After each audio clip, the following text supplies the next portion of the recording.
Welcome back to Grassroots Media, and welcome to the state quarterfinal edition of High School Game Day, represented by McAfee and McAfee Attorneys at Law. It is round 3, state quarterfinals, whatever you want to call it, here tonight at Burley Stadium, and it is a rainy night so far.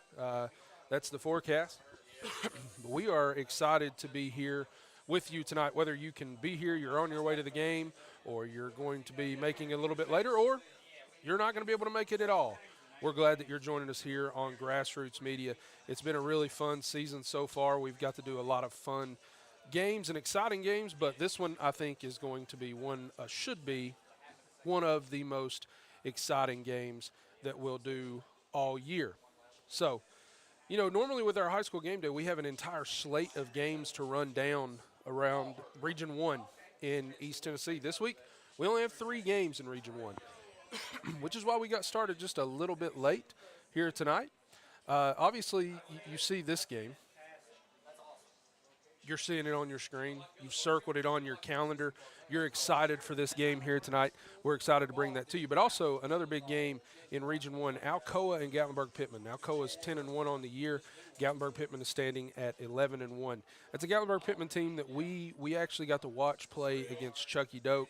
And, man, what an exciting team they are with Whitman Whaley and just really an entire offensive staff juggernaut they are there at Gatlinburg-Pittman. So, you know, Alcoa, it's Alcoa, right? So who really knows you hate to kind of say who really knows how much of a chance the Gatlinburg-Pittman has tonight.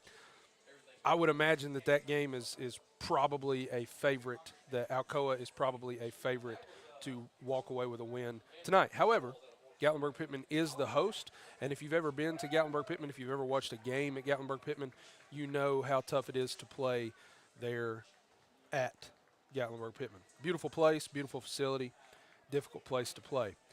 Anderson County, Greeneville, we'll talk all about that game. Well, Ron and the team will talk all about that here in just about 25 minutes or so as they get going with the pregame show. And they'll talk all about Greeneville, Anderson County. They'll give you the rundown of the history and everything else that is going to be this game, and they'll take you right into kickoff that's going to be starting a little bit. It's 7 o'clock is the time, but I would imagine that it's going to be just a few minutes after 7 o'clock. I do want to take just a chance to just tell you we're going to have some commercials to kind of remind you here throughout the night. But this stream is completely free. You're paying absolutely nothing for this stream. We are glad you're watching it. We hope you continue to watch it. We hope that you tell all your friends, your family, and everything else about it. But it is free. In the description, and we've got a commercial that's got a QR code as well. In the description, you're going to see a link that says, you know, help support the stream, help support Grassroots Media, and we would greatly appreciate it if you click on that link and then go and help support us in that way. We would absolutely appreciate that 100%. So, York Institute and Hampton. That is a game. York Institute sitting at 12-0, Hampton at 10-2. We know that their losses were early in the season. They fought back and battled back against Bledsoe County last week, and it was really a great game there, Bledsoe County and Hampton. And, you know, Bledsoe County and Hampton, they went back and forth, and Hampton was able to pull out the W late in that game. And that game was played at Hampton, and I think that's important to understand because this game tonight, Hampton York Institute, is also going to be played at Hampton. That's an it factor right there. It's 100% an it factor. Anytime that you have to go play at Hampton, it's just different going up to Carter County and having to play the Bulldogs from Hampton. But those are the only 3 games in Region 1. As we move into Region 2, Bearden, Bradley Central playing tonight. Bradley Central hosting. Bradley Central at 12-0, survived last week's game. They play a Bearden team. I would imagine that game it's going to be a tough game, but I would imagine that Bradley Central is the favorite there. Coalfield, Oliver Springs, again, another game in which you feel like Coalfield is the favorite going in, but it's November. It's playoff time. It's raining all over East Tennessee. I believe there's been wildfires and everything else. It's just been a crazy weather week. But then The game, one of the other games of the night outside of the game that we have here for you, Knox West, and Powell. Now, in week 11, we had such a incredible game there. 24, I believe it's 24-23, 23-22. It was a one-point game in overtime, double overtime. It was a really tight game. I know that Mark Packer and crew, WVLT, they're going to be there live tonight. Tune in to watch that Friday Night Rivals game. Again, that's a 5A state quarterfinal game that outside of our 4A state quarterfinal game here tonight between Anderson County and Greenville is one that certainly a lot of people around East Tennessee have circled on the old schedule to watch. That is a game of two absolute powerhouses in the area. And again, Knox West squeaked out a win last week, or in week 11, I should say, just a few weeks ago, over Powell. So that's the 6 games we have going on tonight in Region 1 and 2. Other games across the region, we'll just read through this list here. I'm not as well versed with some of these teams. I can't really speak to how even of the matchup these are going to be or might be. Don't really know. But in Region 3, Division I Region 3, Walker Valley at Clinton. Clinton 6-6 on the year. Walker Valley coming in at 10-2. But Clinton is host. Really never know. Again, it's playoffs. Giles County at Meigs County. Those are a battle of 2 teams in Class 3A. Oakland at Riverdale. That's a 6A, what we call big boy football. 2 teams that mirror each other, 10-2. That is an enormous game. That's those are 2 names, 2 teams that you are familiar with. If you watch 6A football, you're familiar with hearing those names being deep runs, making deep runs in the state playoffs, playing Maryville and such. East Robertson traveling to Smith County tonight for the Class 2A state quarterfinal in Region 3. Gordonsville is on the road at South Pittsburgh. That's a South Pittsburgh team in Class 1A. Both of those teams, Gordonsville and South Pittsburgh, they are synonymous with state championship games and semifinal games and things like that. It's just really a big game. It feels like, Gordonsville coming in at 8-4.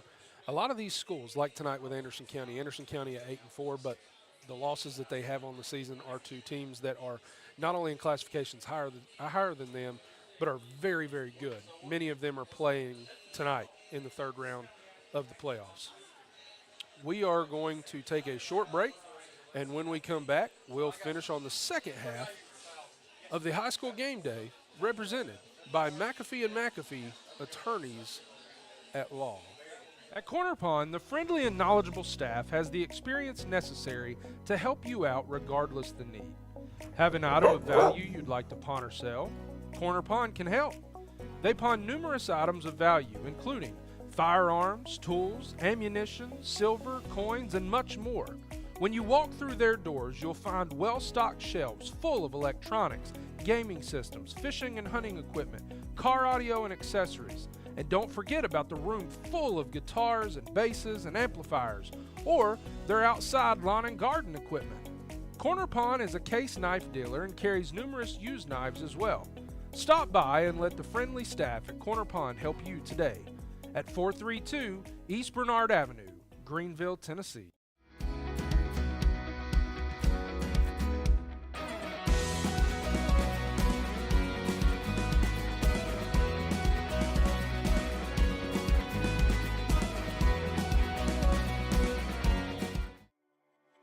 Tommie's Plumbing has provided professional plumbing services to the residents of Greenville, Tennessee for over 30 years.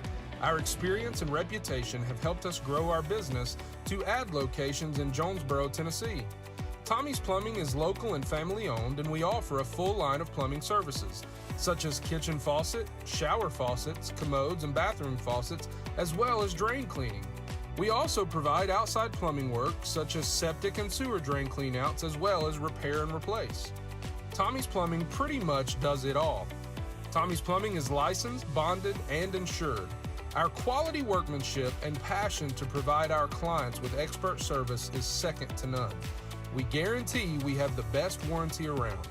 For all your plumbing needs, give Tommie's a call at 638-3662. Hey, thanks for joining us here on Grassroots Media. Obviously, this broadcast is free, brought to you here on the Grassroots Media YouTube channel, but we do ask you that you either copy the QR code or click on the link in the description to help support the grassroots movement of better and more high school sports coverage here in East Tennessee. Thanks, and enjoy the rest of the game. And we're back here on High School Game Day, represented by McAfee and McAfee Attorneys at Law. And we are getting set up. We've still got some cameras that are getting lined in. We've got quite a few camera angles tonight. I'm excited for that. I am excited for the production that we have. We've got the best team in the business, and I am thankful for them. Just a lot going on here at Burley Stadium. We are still about 45 minutes away from kickoff. Teams are on the field. They're lined up, getting warmed up, ready to go. And, man, just an exciting night all the way around here at Burley Stadium. And as we continue to just really go down the list and look at some of these games that are going on tonight, again, you know, I don't know a lot about these schools. I'm kind of if I gave you any kind of insight, I would just be pulling things out of thin air because I know absolutely nothing. But you may, and maybe you just don't know that these matchups. Region 4, Class 4A, the other Class 4A quarterfinal that's of interest, Macon County and Upperman. That's a battle of two giants there. The winner of that game will play, I believe, the winner of this game. I do believe that that's how the bracket falls.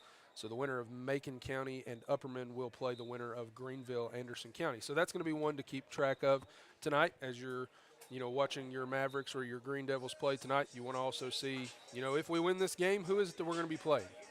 Who are the teams that we're going to be playing? Who is the team we're going to be playing against next week in the Final Four in the semifinal of the Class 4A playoffs? Region 5, Liberty Creek goes on the road to East Nashville. Liberty Creek 8-4 on the season. East Nashville at 10-2.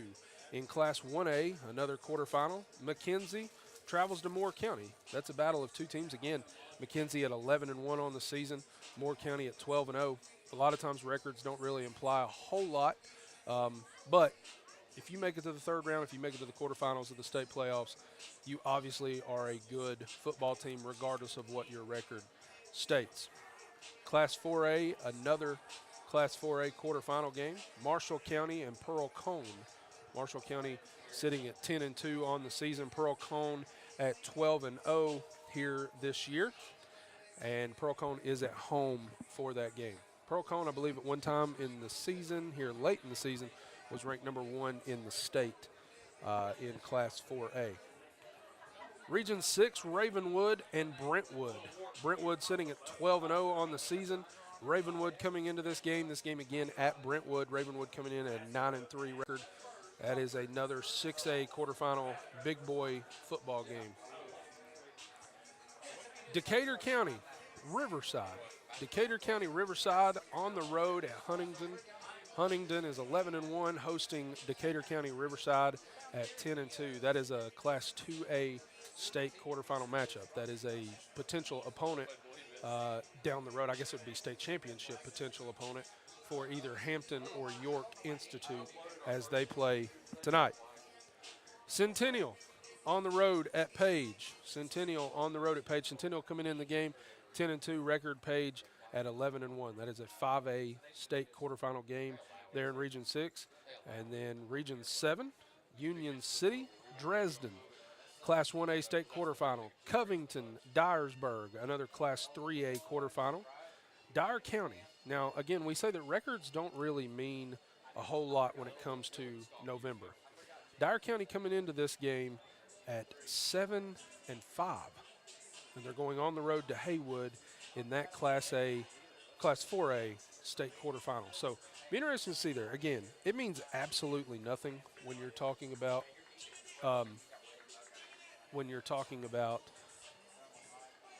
games in November. But being 7-5, that means that you were 5-5 coming into the playoffs. You had a 500 record coming into the playoffs, and you've put together 2 wins in the first 2 rounds. So the fans at Dyer County are excited to be in this game. We'll keep track on that tonight and see how that fares. Southwind on the road at Henry County tonight. That is a Class 5A state quarterfinal game. Again, some big boy football there. And then finally in Region 7, the end of Region 7, Fairleigh and Memphis Business. Fairleigh and Memphis Business. Memphis Business hosting at 8-3. Fairleigh at 9-2. That is a Class 2A quarterfinal game. And the last region in Division 1, Houston and Germantown, another 6A quarterfinal game. In Division 2, an East Tennessee team here, Knox Catholic, also 7-5 coming into this playoff, or coming into this game, 5-5 into the playoffs. Knox Catholic will go on the road to play Baylor in the Division 2 AAA state semifinals. This is not quarterfinals because this is Division 2. It is semifinals. Davidson Academy is on the road at Boyd Buchanan. Boyd Buchanan down in Chattanooga. That game is a Division 2 AA state semifinal game.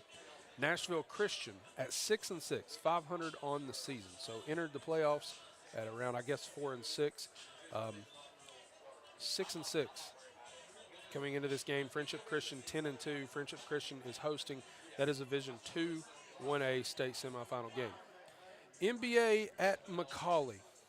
Montgomery Bell Academy on the road at McCallie in the Division 2 3A state semifinal. And the final two games tonight. Middle Tennessee Christian on the road at Columbia Academy. That is a Division 2 1A state semifinal.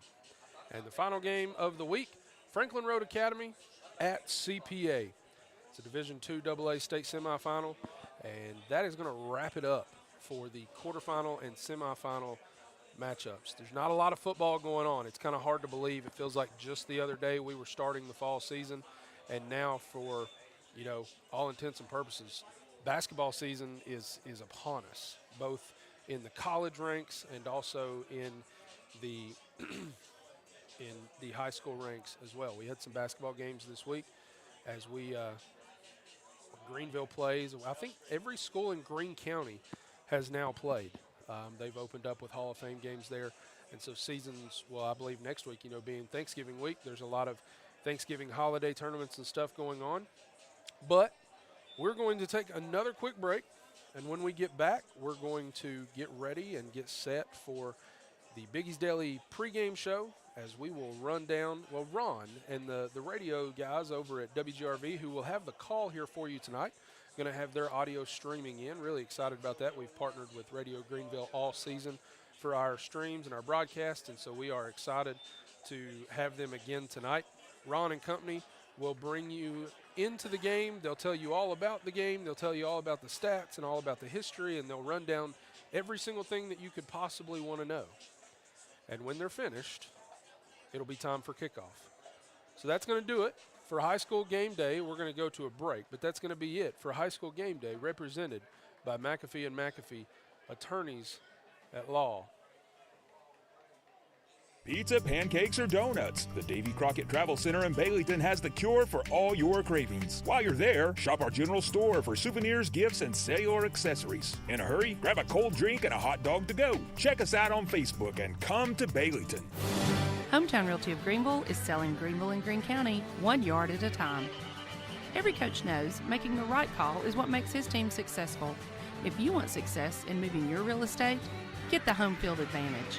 Make sure to make the right call. Call Hometown Realty and Auction of Greenville. Hometown Realty offers you professional service with local hometown people you know and trust. Call Hometown Realty of Greenville today, 423-639-2345. Community minded, just like you. Community minded, that's for sure, it's true. You care about the future of this community. You grew up here. You've raised a family here. Your life is here. So is ours. Greenville Federal Bank, member FDIC. Banking made easy. Community minded, just like you. Pizza Inn offers contactless buffet to go with JoJo's Family Feast or anything on our menu for carryout. We also honor birthday parties and cater to businesses and large events. We make it easy. Call us today. Pizza Inn Greenville.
Thanks for joining us here on Grassroots Media. Obviously, this broadcast is free, brought to you here on the Grassroots Media YouTube channel, but we do ask you that you either copy the QR code or click on the link in the description to help support the grassroots movement of better and more high school sports coverage here in East Tennessee. Thanks, and enjoy the rest of the game. 1A tonight, it's a matchup of Region 2 teams as Oliver Springs visits Coalfield. The Yellow Jackets 11-1 on the season, while Oliver Springs comes in at 9-3. Also in 1A, the Region 3 champion South Pittsburgh at 12-0, hosting Gordonsville, the Region 4 champs, who are 8-4. On the 5A slate tonight, it's a Region 2 matchup in Class 5A as Powell visits Knox West. Powell at 9-3 on the season, while Knox West is 11-1, the defending 5A champions. In 5A as well, the upset team of the playoffs, the Clinton Dragons, hosting Walker Valley. Clinton 4-6 in the regular season, third place in the region, but they've won back-to-back games, and they earn the right to host Walker Valley tonight, the Region 4 champs, who are 10-2. In 6A this evening, it's a Region 2 matchup as Bearden visits Bradley Central. The Bradley Central Bears, perfect 12-0 on the year. They've been number 1 in the state all season, hosting Bearden, who is at 9-3 on the year. And in 6A, it's a matchup of Region 3 teams as the Oakland Patriots travel to Riverdale. Oakland, perennial power, but 10-2 this season, finishing second in Region 3 to Riverdale, who is also 10-2 entering play tonight.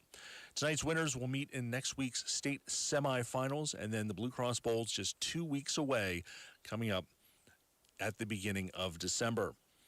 But that's the matchups for this evening. Of course, we'll have halftime scores and update you on the final scores as well. We'll keep particular interest on that Macon County Upperman game, as that winner will travel to take on the winner of tonight's game between Greeneville and Anderson County. Ron Metcalf, Pat Crum, Richard Tipton and company standing by for pregame coverage of Greenville and Anderson County. I'm Jim Miller. This has been the Friday Night Scoreboard pregame presented by Gateway Ford Nissan. The most complete radio coverage of Friday nights under the lights. Friday Night Scoreboard with Jim Miller has been a presentation of Gateway Ford Nissan. Brought to you by the Marathon Quick Stop Markets, Roberts Furniture and Mattress Gallery, your Greenville Energy Authority, by Town and Country Pharmacy, Greenville Federal Bank, Hometown Realty and Auction, Marsh Propane, Ace Hardware, Ashley Drug Center, by Roto-Rooter of Greenville, Andrew Johnson Bank, Merle Norman Cosmetics, USAVE Auto Center, Terry's Flooring, Apex Bank, Southbound Real Estate, Rusty's Tire and Alignment, Bayletton Drug Company, by the Davy Crockett TA Travel Center, 107 Tire and Service Center, Green Farmers Mutual Insurance, State Representative David Hall, West Green Insurance and Tax Service, Ricky Wittenberg, Lou Decker Property Group, Keller Williams Realty, Johnson City Toyota, by Food City, and by Gateway Ford Nissan.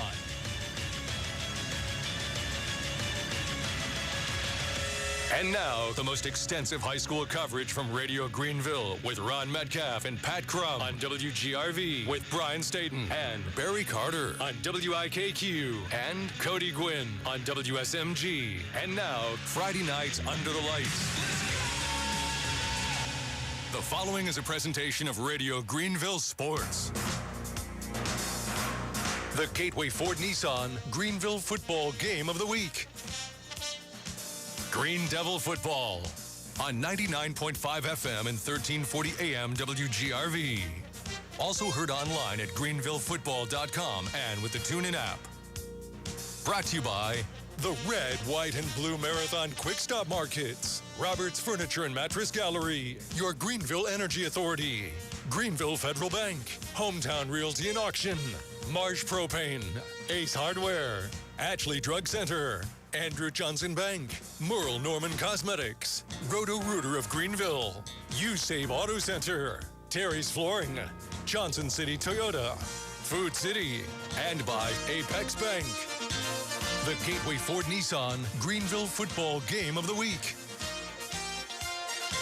Now, here's Ron Metcalf, Pat Crum, and Richard Tipton. And good evening from Burley Stadium. I'm Ron Metcalf along with Pat Crum and Richard Tipton, set to bring you Greeneville football as the 10-0 Greenville Green Devils are at home tonight for the quarterfinals of the playoffs as they host the 8-4 Anderson County Mavericks. A home game and the Final Four is on the line. This is the road to the state championship game. It's Greeneville football presented by Gateway Ford Nissan on WGRV. We'll be back right after this.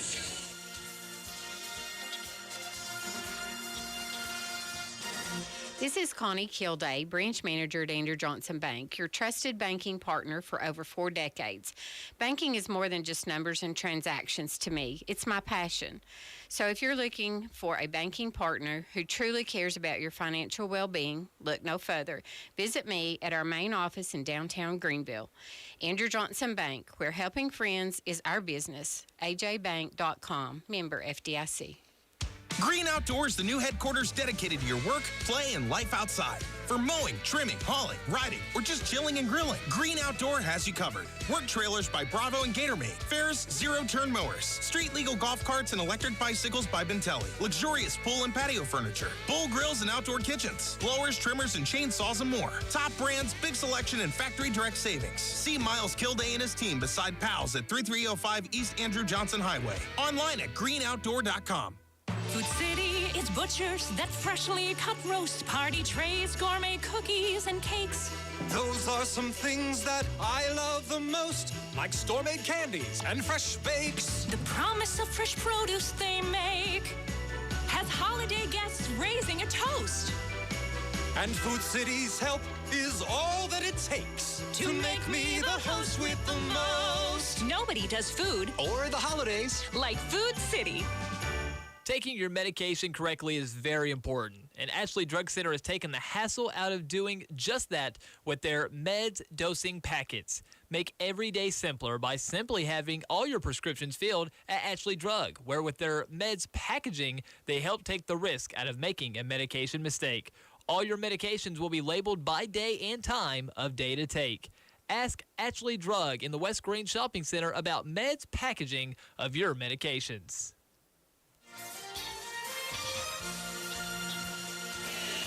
It's the B. Wilson Insurance Agency pregame show on the Greenville High School Game of the Week presented by Gateway Ford Nissan. This is Greenville versus Anderson County, round 3 of the playoffs, the quarterfinals. Good evening, I'm Ron Metcalf. It's the third playoff game in a row here at Burley Stadium on a night that could see some rain. We've had on again, off again drizzle.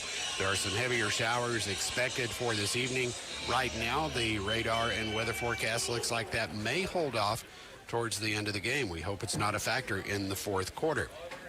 Greenville has home field advantage for the third time in a row in a game that has had state championship implications. And tonight it's the Anderson County Mavericks who come to town as the reigning state champions in Class 4A. And it's about time. The last 4 matchups against Anderson County in the playoffs have been just outside of Clinton. Greenville went to Clinton in 2017, won a third-round matchup, 42-21. They won a second-round matchup, 24-7 in 2019, won a thriller second-round game in 2020, 28-24, and had one of their biggest losses of the last decade in the third round last year. The third-round matchups were because of the home field advantage flip in the third round from the top-seeded position of the bracket. The second-round games were because Greenville lost the conference championships those years to Elizabethton, and with it, that higher-seeded advantage in round 2. But the bracket favors the Devils this year. Anderson County, Greenville, and Elizabethton have figured so prominently in the state championships lately that this game is watched across the state. Sometimes it's been even a better game than the round 4 in-state championship games.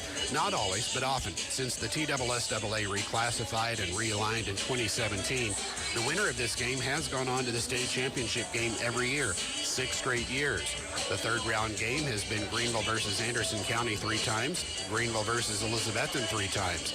And the winner of this game has gone on to a double-digit win in the semifinals all 6 years.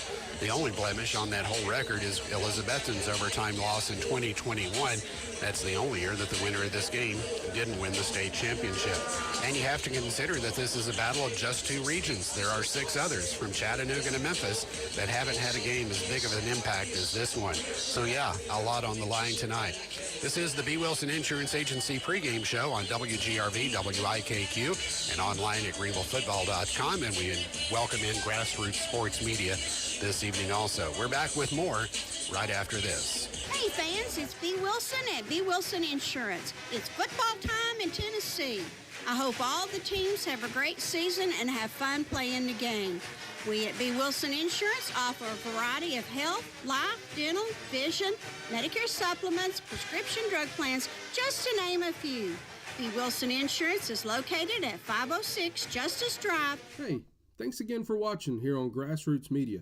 Again, this broadcast is free. We are glad you're with us, but it's not free to put on. And so we do ask that you either click on the link in the description or you just follow the QR code that's on your screen right now and join the Grassroots movement to continue to provide excellent coverage of high school sports here in East Tennessee. Against Pearl Cone. Pearl Cone, though, will be one of the teams. It may be the team to beat in the state this year. They are loaded. They returned everybody from last year. And Coach Gillum says whoever makes it to Chattanooga will have their hands full if Pearl Cone also makes it there. We'll look down the bracket and the playoff setups a little bit later. Greenville and Anderson County have met 13 times, with the Devils holding a 7-6 edge in the series.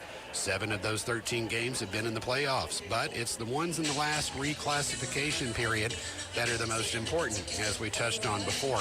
Here at Burley, the Devils are 3-2 in the playoffs all time. Greenville is 4-3, but they're 4-1 since the move to 4A. With a 6-4 regular season record, you might think Anderson County isn't that great of a team, but in fact, they started 0-3. Those losses, however, were to some big teams, quality teams. They lost to 5A Powell. Powell is 9-3 tonight and playing in the quarterfinals. They lost to 6A Science Hill by 3 points. The Hilltoppers 7-3 in the regular season. They lost to 6A Bearden, who is 9-3 and in the quarterfinals tonight.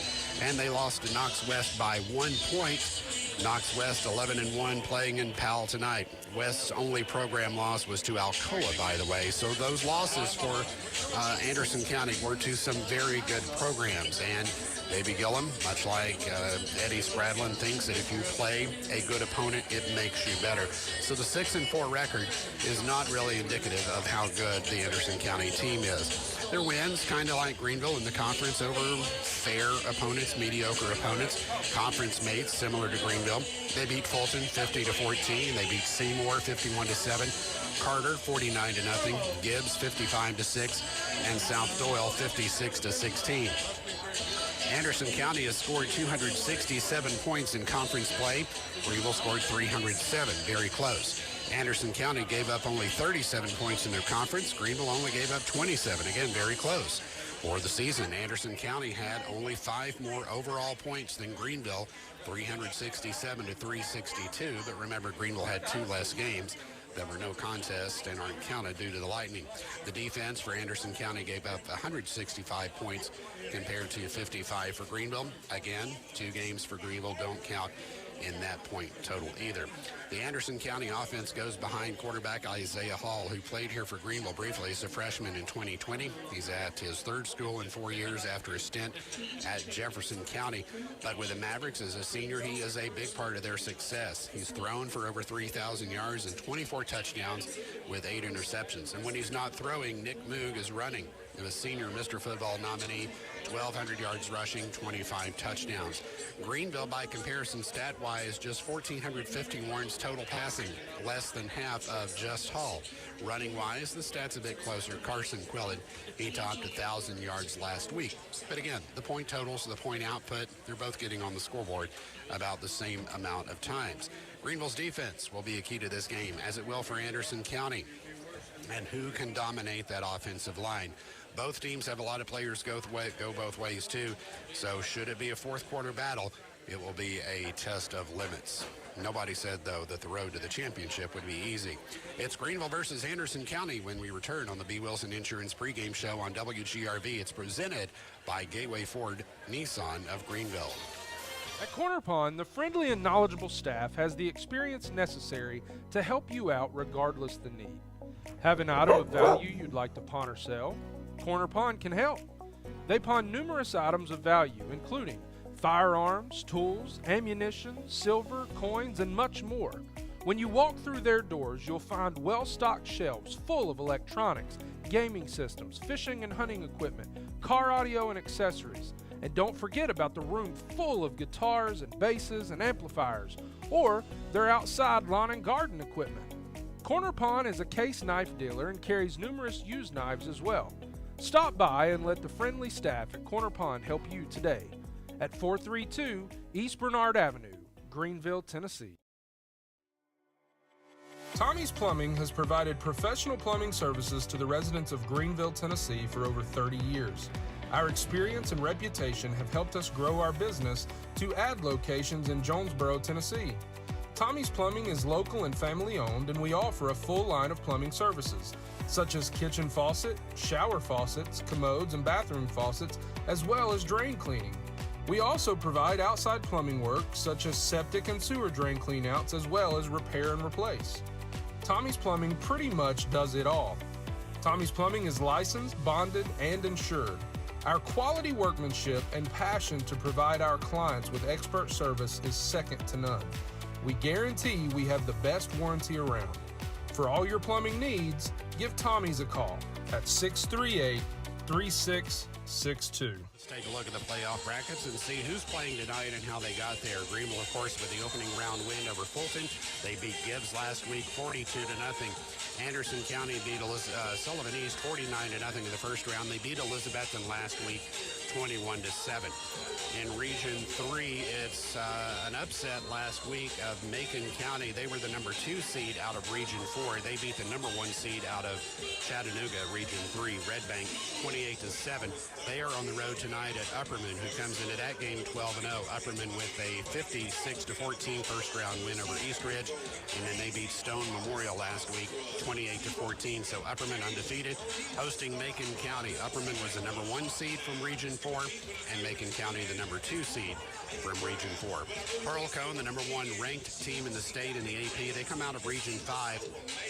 They got a 42-2 win over Lexington in the first round. They beat Station Camp 41-16 last Friday night. On the other side of their bracket, Hardin County was the number 1 seed out of Region 6. They played Marshall County, who was the number 2 seed out of Region 5, the same region from Pearl Cone. And it was Marshall County beating the number 1 seed from the other region, 45-23. So it is Pearl Cone hosting Marshall County, a number 1 versus 2 seed out of the same region.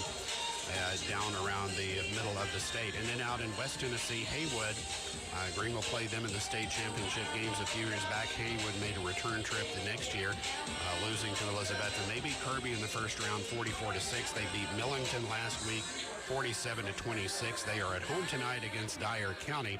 Dyer County also comes out of Region 7, so there is the third of 4 regions that has a 1-2 matchup. Dyer County beat Craigmont 40-6 in the first round, and then they technically upset the number 1 seed out of Region 8, Melrose, 33-28 last week. So only in this game tonight across the state do you have 2 regions matching up. It's Region 1 versus Region 2. And in Upperman, at Upperman tonight, that's a Region 4 matchup. At Pearl Cone, a Region 5 matchup. And at Haywood tonight, a Region 7 matchup. The winners go to the Final 4. The top seeded, or the top team on the bracket has the home field advantage. So either Greenville or Anderson County will host Macon County or Upperman.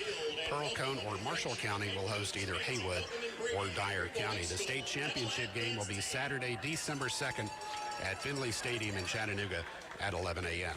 A final break, or another break rather, on our pregame show as you listen to the B. Wilson Insurance pregame show. Third round of the playoffs, Greenville versus Anderson County on WGRV, WIKQ, and online at greenvillefootball.com. I think that most of us would agree that fall is the best time of the year. I love it when the air cools down, the leaves start to change, and football season is here. From grade school to college, it's a great time for families and communities to come together to cheer on their favorite team. This is Alan Johnson from Marathon Quick Stops, wishing each player out there a great season. Give it 110%, but enjoy it. I know from experience that these are some of the best times of your life. Marathon Quick Stop, run in when you run out. When I think of fall, I think of football. When I think of football, I think of furniture. Lazy Boy Furniture to be exact. Well, who wants to watch football on uncomfortable furniture? At Roberts Furniture, we have an incredible selection of Lazy Boy furniture and over 300 recliners to choose from.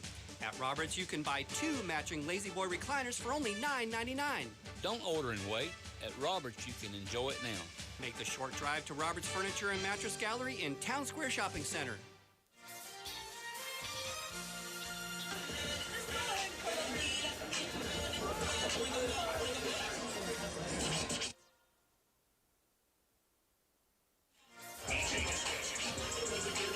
Back at Burley Stadium, where tonight the Greenville Green Devils host the Anderson County Mavericks. Back run, a game that the winner of this game has been in the state championship for all 6 years that we've had the 4A classification, where since that last big reclassification by the TSSAA. So it's not hard to understate the importance of winning this game.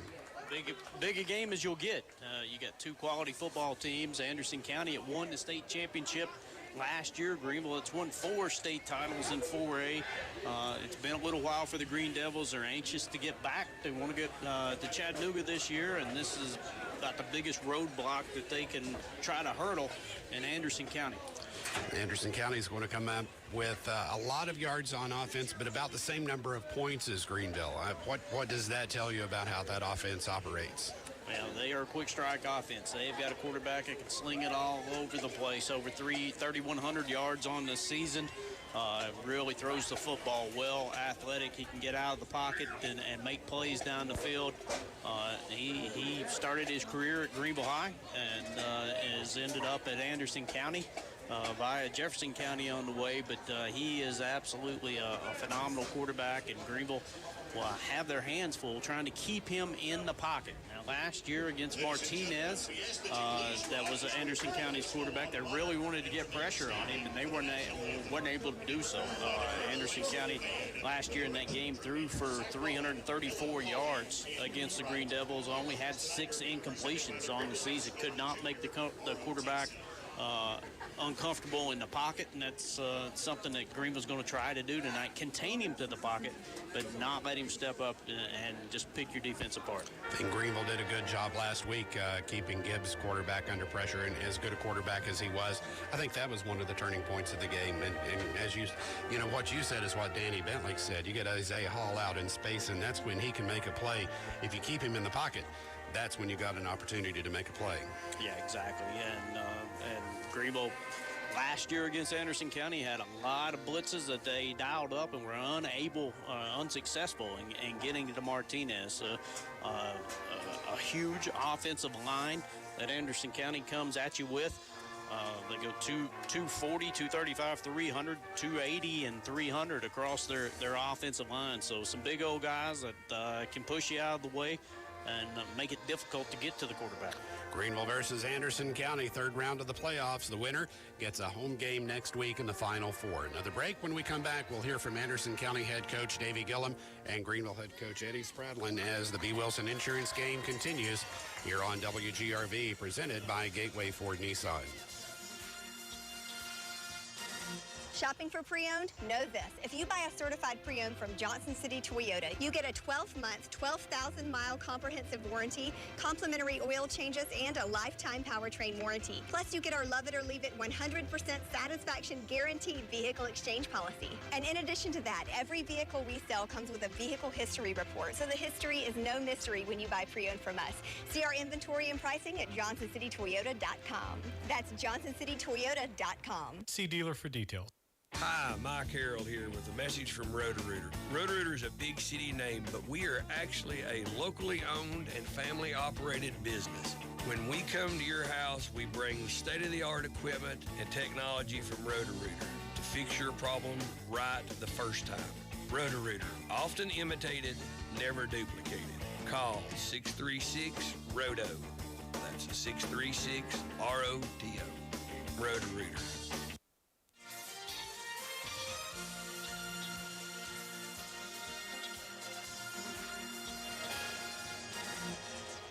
We were just talking this game for the last 6 years. The winner of this game's gone on to the state championship game. It has repercussions across the state. First, congratulations on your championship last year. A great season. Thank you. We had a special group. They put a lot of work in. You know, we've been playing this gauntlet with Greenville and E-Town for a while, and finally got over the hump. You know, and it's a special time for us in our program, but January is right back to work, and we know where we're going to end up this time every year. So here we are. You've got a Mr. Football nominee, Moog, back on the team this year, and he and Hall. You got crazy numbers on offense with those two guys. We do. You know, Isaiah, he's got a big arm, super athletic, and creates a lot of plays on his own, and that can be frustrating for defenses. You know, Nick, All-State running back last year, Mr. Football finalist this year. Really, he was our bell cow last year, even winning that state championship. So he spent a little bit of the early part of the season banged up. He's healthy now, and, you know, everything we do starts and ends with him. He makes it it's a lot harder to load the box because of Isaiah and the receivers, but between Nick, our receivers, and Isaiah, it's allowed us to have a pretty balanced attack and options when, you know, to attack defenses where we need to, depending on how they're playing us. So Coach Chandler, OC, has done a good job, and, you know, it should be a good one tonight. Points-wise, the teams are about the same, both on offense, defense. You all have a 6-4 regular season record, but against some very testing and trying teams. So on paper, these two teams come in about as close matched as you want to see. What do you think the difference will be in the game? You know, again, I think both teams are really good. I think both teams are good enough to win this game tonight. I think it's going to be who plays cleaner tonight. You know, last year that was us. 2019, it was them. You know, both teams are playing at a very high level. And, you know, they do a great job coaching. They're physical. You know, I think we're the same. You know, we're not going to out-coach them for a win tonight. Same going the other way. They're not going to out-physical us for a win tonight. Some kids are going to have to make plays, and the turnover penalties typically in a game like this will be the difference, who comes out on top. All right, Coach, thanks, and best of luck tonight. Thank you. With Greenville head coach Eddie Spradlin, Coach talked to Davey Gillum with Anderson County. He says he thinks this game's going to come down to who plays the cleanest, best, and error-free football. And I think if you look at how these two teams stack up, at least on paper, that's where it's going to be.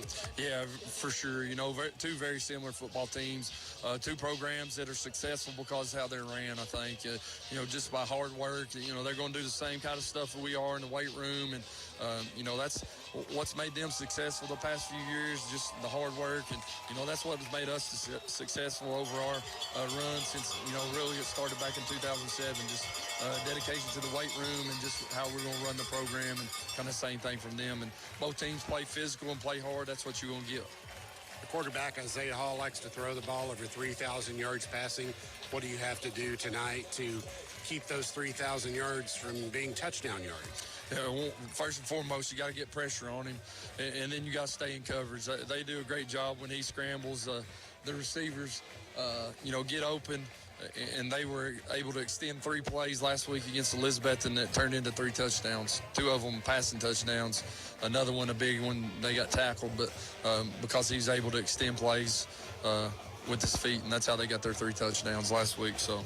Well, Greenville doesn't have a 3,000 yards passer. We've got the same, actually a few more points on the season than they do, and 2 less games to do it in. So offensively, Greenville's getting their points. They just might not do it through the air as much. Yeah, you know, we're going to establish our run game to open up our passing game. So we got to, you come out tonight and, you know, we got to score some points, you know, early and be able to get to move the chains. You know, the last 2 quarterfinal games we've played in, you know, we scored 7 points. We got to be able to put more points up tonight. So that sounds kind of me like it's going to be a defensive-minded game. Greenville's defense, one of the best in the state, very stingy, a little bit better also on paper than Anderson County's. You take away the second halves, and I think you've given up just like 4 touchdowns in the first half all season. In the Morristown West game, had 3 of those. Yeah, you know, and, you know, I think those all come into the second half, and that, you know, we played really good in the first half of that game, and then had a couple guys go out, and then just trying to survive in that game after playing, you know, not playing for like 13 days, and you playing on a Tuesday night. So, you know, it's going to be a big challenge for us. You know, they're very good on defense, very good on offense, so be an exciting game. It's quarterfinals. You don't expect anything less. The winner of this game has been in the state championship game the last 6 years. It's kind of like a play-in game. That's how big this game is. Yeah, for sure. You know, you don't want to say this is a state championship, but this is a state championship type game and environment tonight. So it's going to be a lot on the line, and we want to come out here and play our best football tonight. All right, Coach, thanks and best of luck tonight. Appreciate it. Go Devils. Greenville versus Anderson County. This has been the B. Wilson Insurance Agency pregame show. The kickoff up next. The following is a presentation of Radio Greenville Sports. The Gateway Ford Nissan Greenville Football Game of the Week. Green Devil Football on 99.5 FM and 1340 AM WGRV. Also heard online at greenvillefootball.com and with the TuneIn app. Brought to you by the Red, White, and Blue Marathon Quick Stop Markets, Roberts Furniture and Mattress Gallery, your Greenville Energy Authority, Greenville Federal Bank, Hometown Realty and Auction, Marsh Propane, Ace Hardware, Ashley Drug Center, Andrew Johnson Bank, Merle Norman Cosmetics, Roto-Rooter of Greenville, You Save Auto Center, Terry's Flooring, Johnson City Toyota, Food City, and by Apex Bank. The Gateway Ford Nissan Greenville Football Game of the Week. Now, here's Ron Metcalf, Pat Crum, and Richard Tipton. The roar of the crowd tells you the importance of this game. It's the third round of the playoffs. Greenville versus Anderson County here at Burley Stadium. Greenville won the toss, deferred to the second half. They will kick off from right to left towards the Old Harmony with their backs to the field house.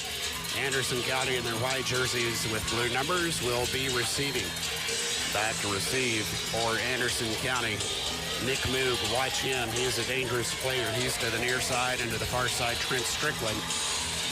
As Greenville set to kick it away, Quentin Brandon puts foot to leather as the rain starts to come down. The kick goes over Moog's head into the end zone, and the Anderson County Mavericks will start first and 10 at the 20. The quarterback is Isaiah Hall, 199 completions for 3,168 yards, hitting about a third of his passes, two-thirds of his passes, 199 out of 308. He has 24 touchdowns, 8 interceptions. His favorite receiver is number 6, Xavier James, 1,200 yards catching, 10 touchdowns. Nick Moog in the backfield with 1,200 yards rushing. Hall goes under center to the near side. Receiver will be Elijah Archer.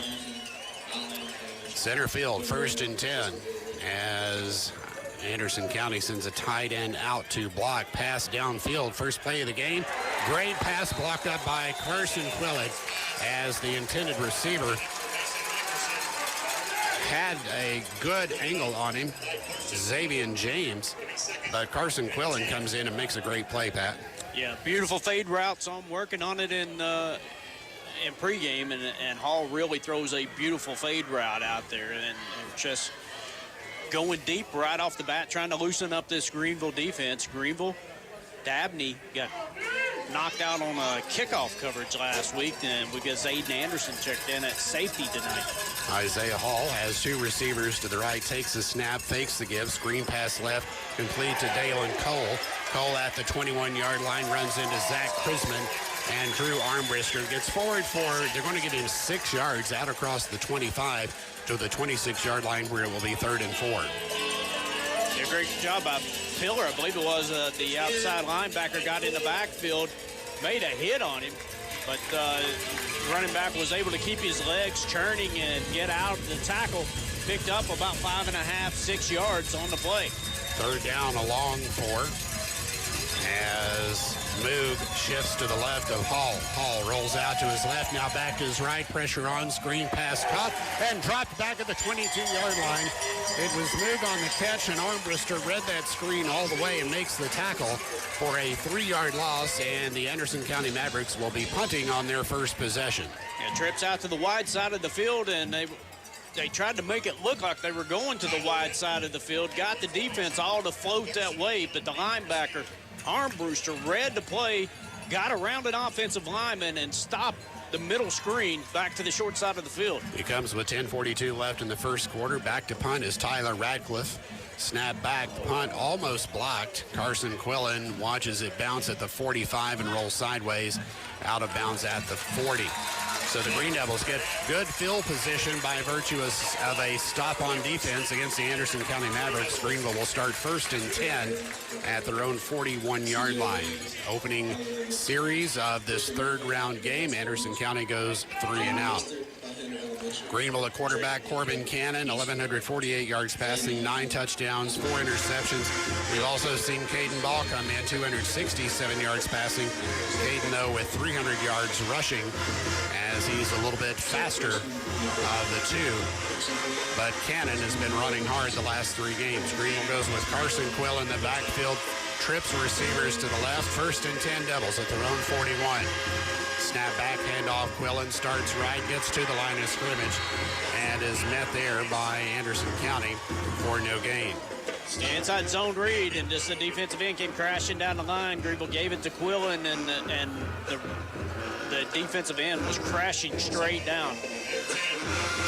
Hit him at the line of scrimmage. They'll bring up down a 2nd down and 10. Darian Samples to the near side with Hayden Goad. Out wide right goes Zayden Anderson.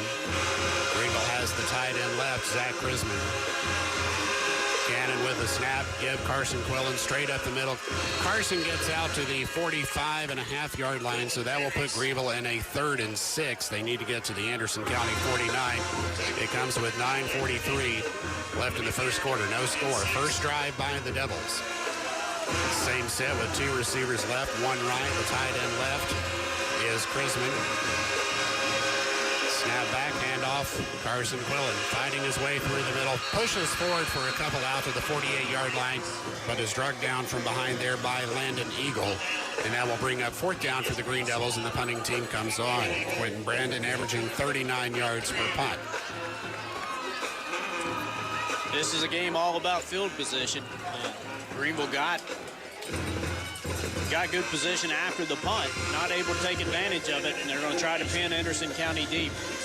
Brandon punting on the season's averaging right around 40 yards per punt.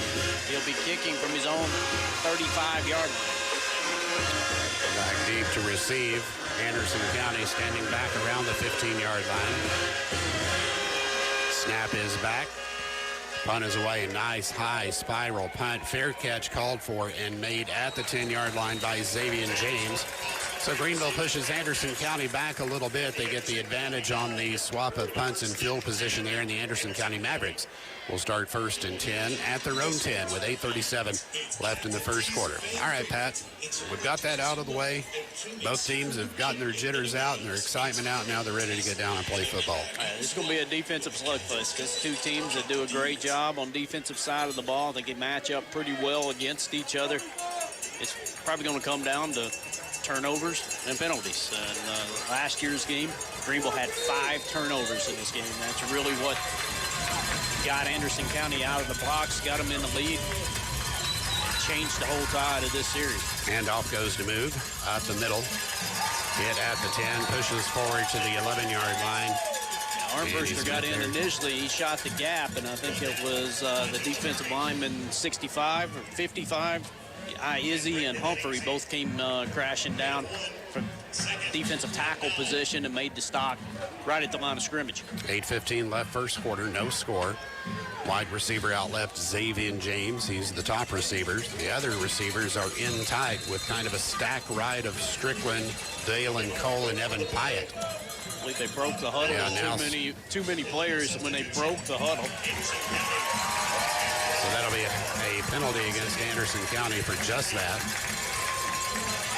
A receiver, they tried to come out of the backfield and get off the field, but the official said you can't break the huddle with too many players. So the 5-yard penalty backs it inside the 6-yard line, where it will be 2nd and 15. Same set with all the receivers in tight. They're almost all 3 lined up like tight ends. Snap is low. Back pass is to Xavier James. And great defense by Hayden Goad, who comes in and puts a hit on him right as the ball gets there. And he probably is going to be glad that Goad didn't have about one more step, or he would have been in the end zone with that one. 3rd down, 15 for the Mavericks at their own time. You don't think these teams are coached up? I mean, that formation, that play, it was designed to make you think they were bunching everybody at the line of scrimmage. Only had one wide receiver wide. Golden read it was going to be a wide receiver screen, broke on it, almost picked it off. He got one hand up. Isaiah Hall at quarterback, Moog at running back, trips right, single set left, snap back. Hall rolling out to his right, he's in the end zone, he's hit, and the pass is made and caught by Xavier James out of the 20. James gets out to the 22-yard line. Zach Chrisman put a hit on Hall as he got rid of the ball, but that's when Isaiah Hall is dangerous when he's under pressure, and he's got smart receivers like Xavier James who got open and turned the 3rd and 15 into a 1st and 10 out at the 23 with 7:38 left in the first quarter. And he felt that. Hall stayed on the ground for a while, just now getting back to the line of scrimmage. They started his career at Greenville, started with Chrisman as a teammate. That play, Chrisman just laid him out.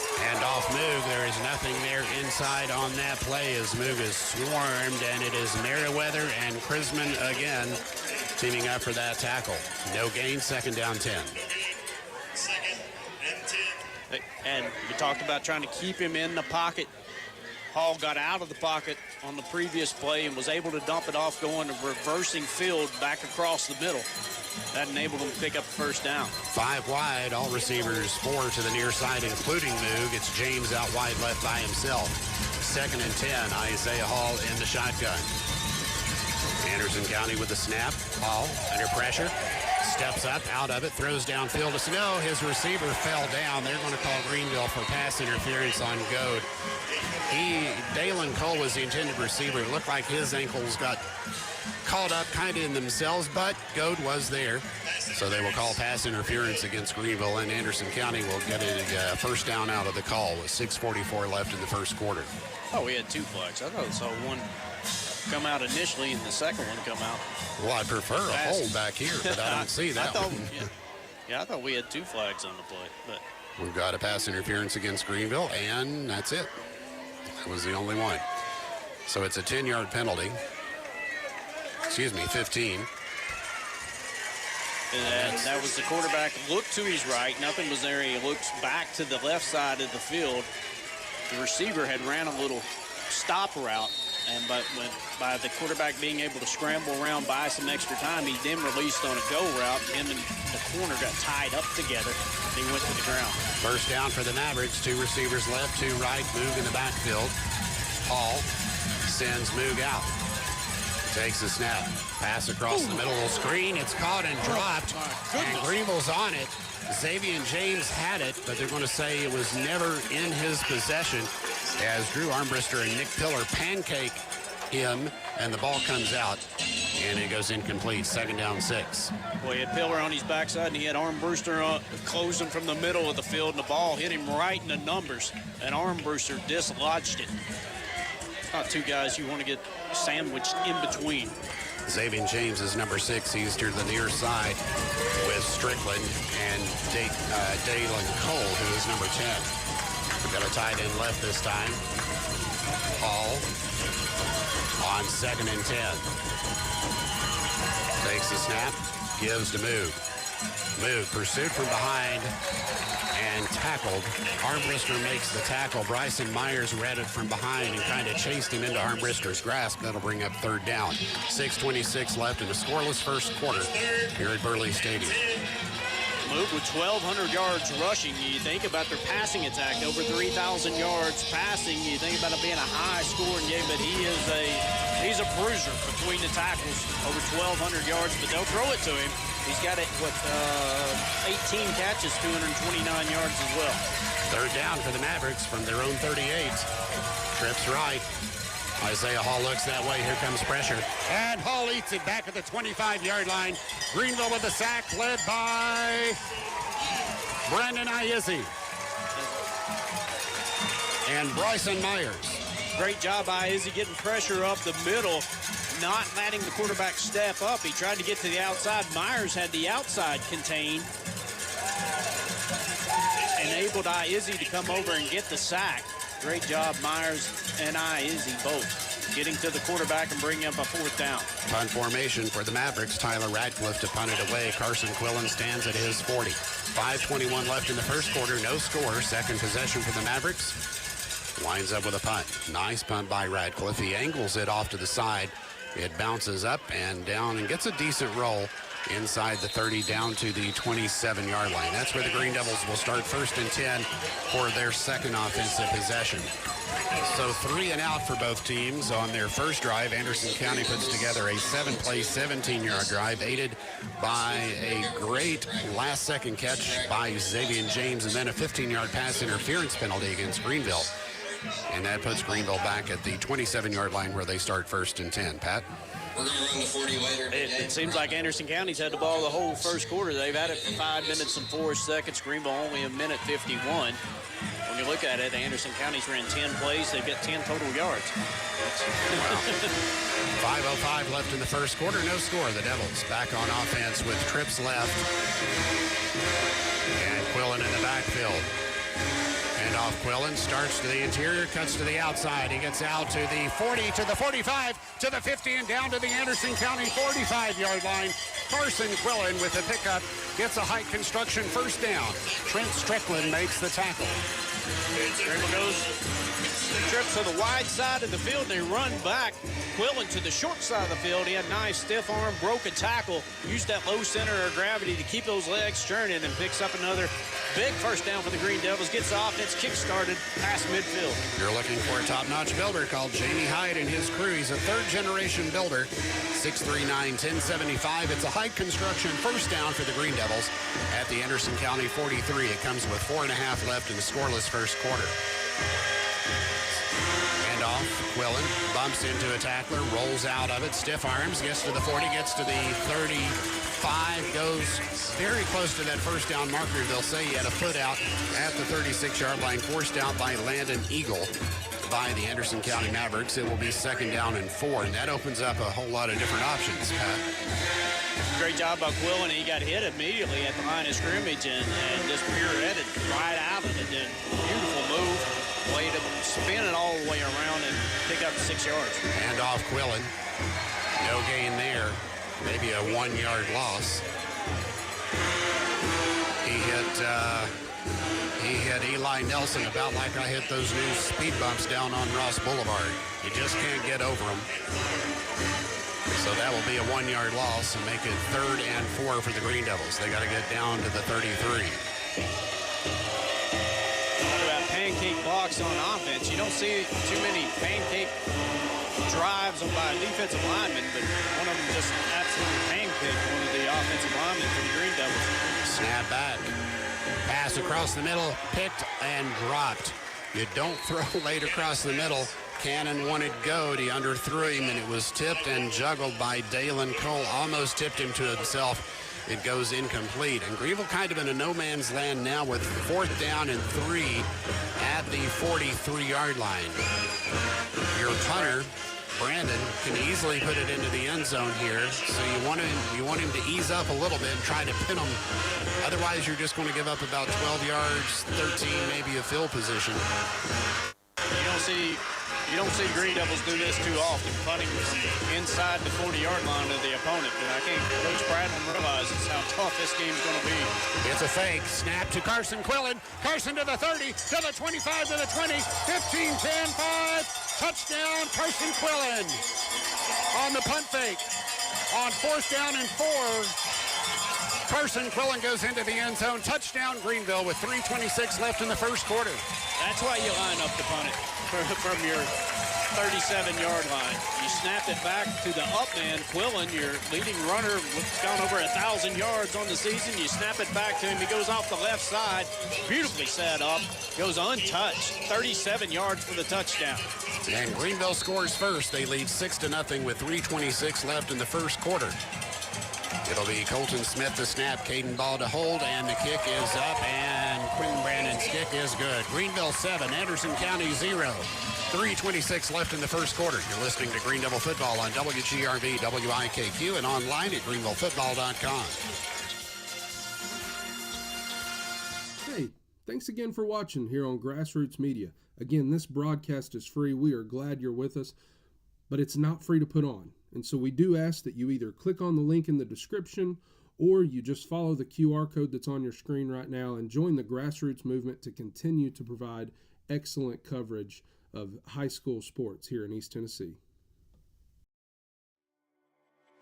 Tommie's Plumbing has provided professional plumbing services to the residents of Greeneville, Tennessee for over 30 years. Our experience and reputation have helped us grow our business to add locations in Jonesboro, Tennessee. Tommie's Plumbing is local and family owned, and we offer a full line of plumbing services, such as kitchen faucet, shower faucets, commodes, and bathroom faucets, as well as drain cleaning. We also provide outside plumbing work, such as septic and sewer drain cleanouts, as well as repair and replace. Tommie's Plumbing pretty much does it all. Tommie's Plumbing is licensed, bonded, and insured. Our quality workmanship and passion to provide our clients with expert service is second to none. We guarantee we have the best warranty around. For all your plumbing needs, give Tommie's a call at 638-3662. But you had a play designed to be a fake punt.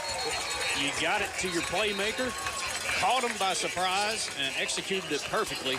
Takes it the distance for the touchdown. That's a huge play. We need to get Greenville Police Chief Steve Spano over here to see about a noise violation ordinance from Anderson County. They've got their band plays all the time anyway, but I think they've got like an air horn over there, like 2-cylinder tanks. I know they do at the home games. I'm going to say that they'll probably take away our cowbells if we're doing that as well. We'll let the chief handle that. They can take the umbrellas if they want. Yeah, they can take the umbrellas. So the Mavericks have it 1st and 10 with Greenville leading 7-0, 3:26 left in the first quarter. The snap back handoff move. Looking for a hole up the middle, gets his first 2 positive yards and keeps pushing out to the 23-yard line for a 3-yard gain. Then he's met by Greenville's interior that bring him down. Call it second down, give him 4. It'll be second down 6. Armbruster and Quillen both come up the team up to make the stop. Nice interior run, and Greenville's kind of made Anderson County. They're always pass happy. They're always wanting to throw it down the field, but they've had a tough time running the football so far tonight and trying to be balanced. 2 possessions Anderson County's had before this for only 10 yards of offense. 4 yards there by Moog. Moog shifts out, and they bring in their... Now they go with the empty backfield as they put Moog out at wide receiver. Xavier James out wide left. But I think they were confused exactly about what call they wanted. And they're going to have a false start on the offense. Now we're back Anderson County back 5 yards and make it second down 11. Yeah, and 2 guys that moved, shifted formations twice, and then Greenville shifted their defensive formation out of it to respond to the formation that Anderson County did. When Greenville's defensive end, Chrisman, moved back to a linebacker position, the offensive lineman kind of flinched. It's going to cost them 5 yards. First penalty of the game. Actually second against Anderson County. So it'll be second and 11. Empty backfield again for quarterback Isaiah Hall. He takes a snap, looks to his right. Screen pass is caught.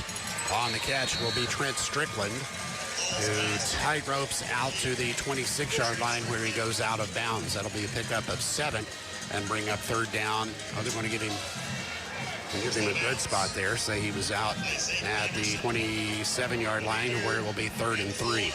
2:05 left in the first quarter. Greenville leading 7-0. Third possession by the Mavericks. Trips left. 2 receivers right as Moog goes out a wide receiver. Moog has 229 yards receiving. Isaiah Hall brings him now back as running back. Hall with trips left, takes a snap, immediately gives to Moog. Moog gets the first down across the 30, out to the 32-yard line where he's brought down by Cameron Lester, Drew Armbruster, and Carson Quillen. They formation Greenville into that as Emmanuel Dixon was leaving the middle of the field and only left Armbruster as the only linebacker in the middle of the field. Hall saw it immediately, gave the read to the running back Moog, who was able to pick up the first down. So it'll be a 1st and 10 for the Mavericks at their own 32 with 1:39 left in the first quarter. Greenville leading 7-0. A receiver is not covered. Way out left, Isaiah Hall looks over to his sideline. I mean, the guy is standing a foot on the sideline. Snap back, and it's going to be Moog on the carry. And I think Anderson County was as confused by their own formation as Greenville was. I think they actually just stepped the receiver on late. He wasn't in the huddle, but he was also uncovered. That wasn't what they intended. It'll be a loss of 1. Now, when Gold went out to the right side of the field, he didn't see a receiver that was standing 1 foot in bounds. He went out and covered the slot receiver, and eventually the safety, Anderson, was yelling at him to slide out, and he finally saw him and got out there. Anderson County brings in Waylon LaRue as running back. They bring Moog over at the tight end right. LaRue, 1,284 yards rushing. Decent in his own right. Handoff fake to him, passes to Moog at the 32 and ridden out of bounds out of the 33-yard line. That'll bring up 3rd down and 9 or 3rd and 8 with 30 seconds left in the first quarter. Crispin and Quillen both come over and they pick up Moog that had moved over from running back to tight end and just released immediately to the flat. Quarterback faked the dive and threw it out in the flat to the tight end. Caught it. Greenville's safety and defensive end slide over, knock him out of bounds, and it brings up now a big 3rd down and 8. A big 3rd down so early in the game. Greenville leading 7-0. The Mavericks 3rd and 8 at their own 34. 2 receivers right, 2 left. Hall out of the shotgun, takes the snap. Empty backfield, looking to pass across the middle. Has a man open. It's complete to Pyatt at the 50. Pyatt down to the Greenville 44-yard line, and the Mavericks move the chains on 3rd and 8. They get a 21-yard pickup to Pyatt down at the Greenville 44. Best field position of the night for the Mavericks. Yeah, they got the Green Devils spread out.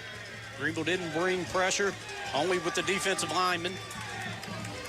And he had all kinds of time. He looked in the pocket, stayed in the pocket, looked right, then came back to the left on a post route. It was open over the middle in front of the safety, right inside the hash marks.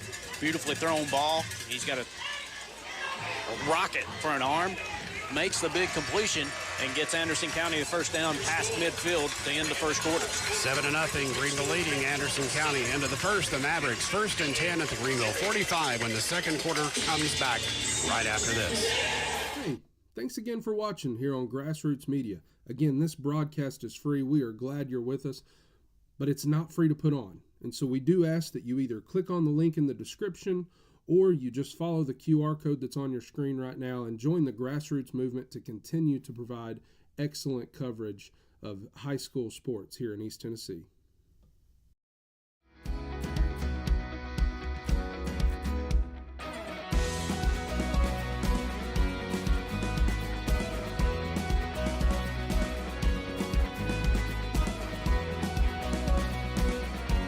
When you put money in our bank, you started a chain reaction.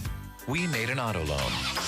Pizza, pancakes, or donuts. The Davy Crockett Travel Center in Baileyton has the cure for all your cravings. While you're there, shop our general store for souvenirs, gifts, and cellular accessories. In a hurry, grab a cold drink and a hot dog to go. Check us out on Facebook and come to Baileyton. Pizza Inn offers contactless buffet to go with JoJo's Family Feast or anything on our menu for carryout. We also honor birthday parties and cater to businesses and large events. We make it easy. Call us today. Pizza Inn Greenville.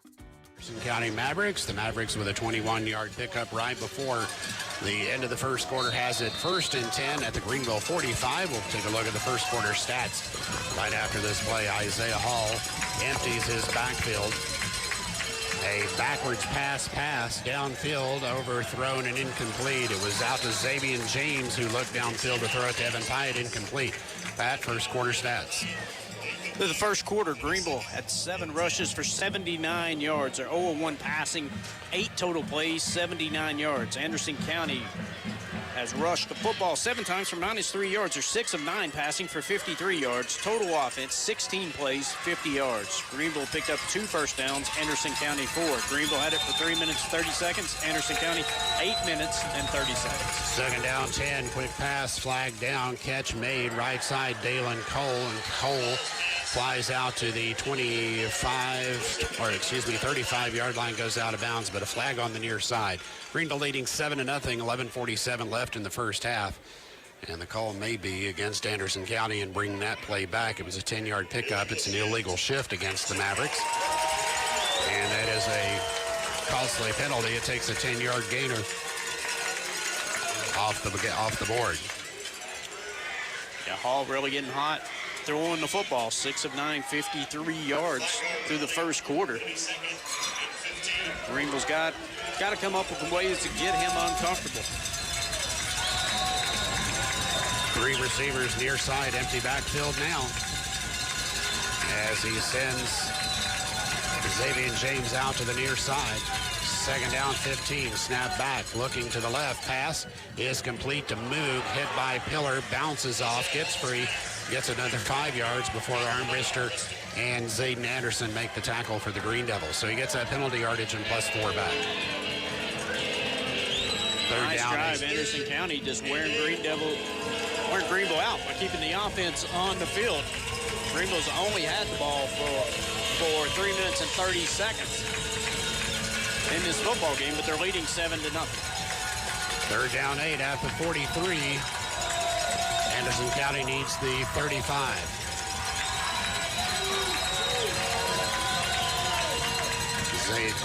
Isaiah Hall rolls out to his right, passing way downfield, overthrows, but Greenville's going to be called for a pass interference. They're going to say that Thomas Lawler had a hold of the jersey of Xavier James. I think he overthrew the receiver. He wouldn't have been caught, but they're going to rule that Greenville kept him from getting down and making a play on that call. Pass interference, and the Mavericks will get a 1st down inside the Greenville 30. Yeah, Hall's first 2 reads, one there. He scrambles out to his right side, looks downfield. The receiver decides to go deep.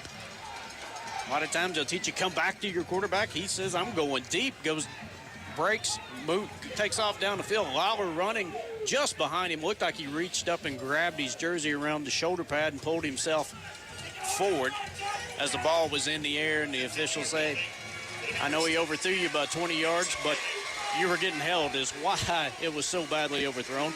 That'll give Anderson County a 1st down. Fair enough call. It moves it down to the 28-yard line where the Mavericks have it 1st and 10 with 10:57 left in the first half. Greenville leading 7-0. They bring in a blocking back, Eli Nelson.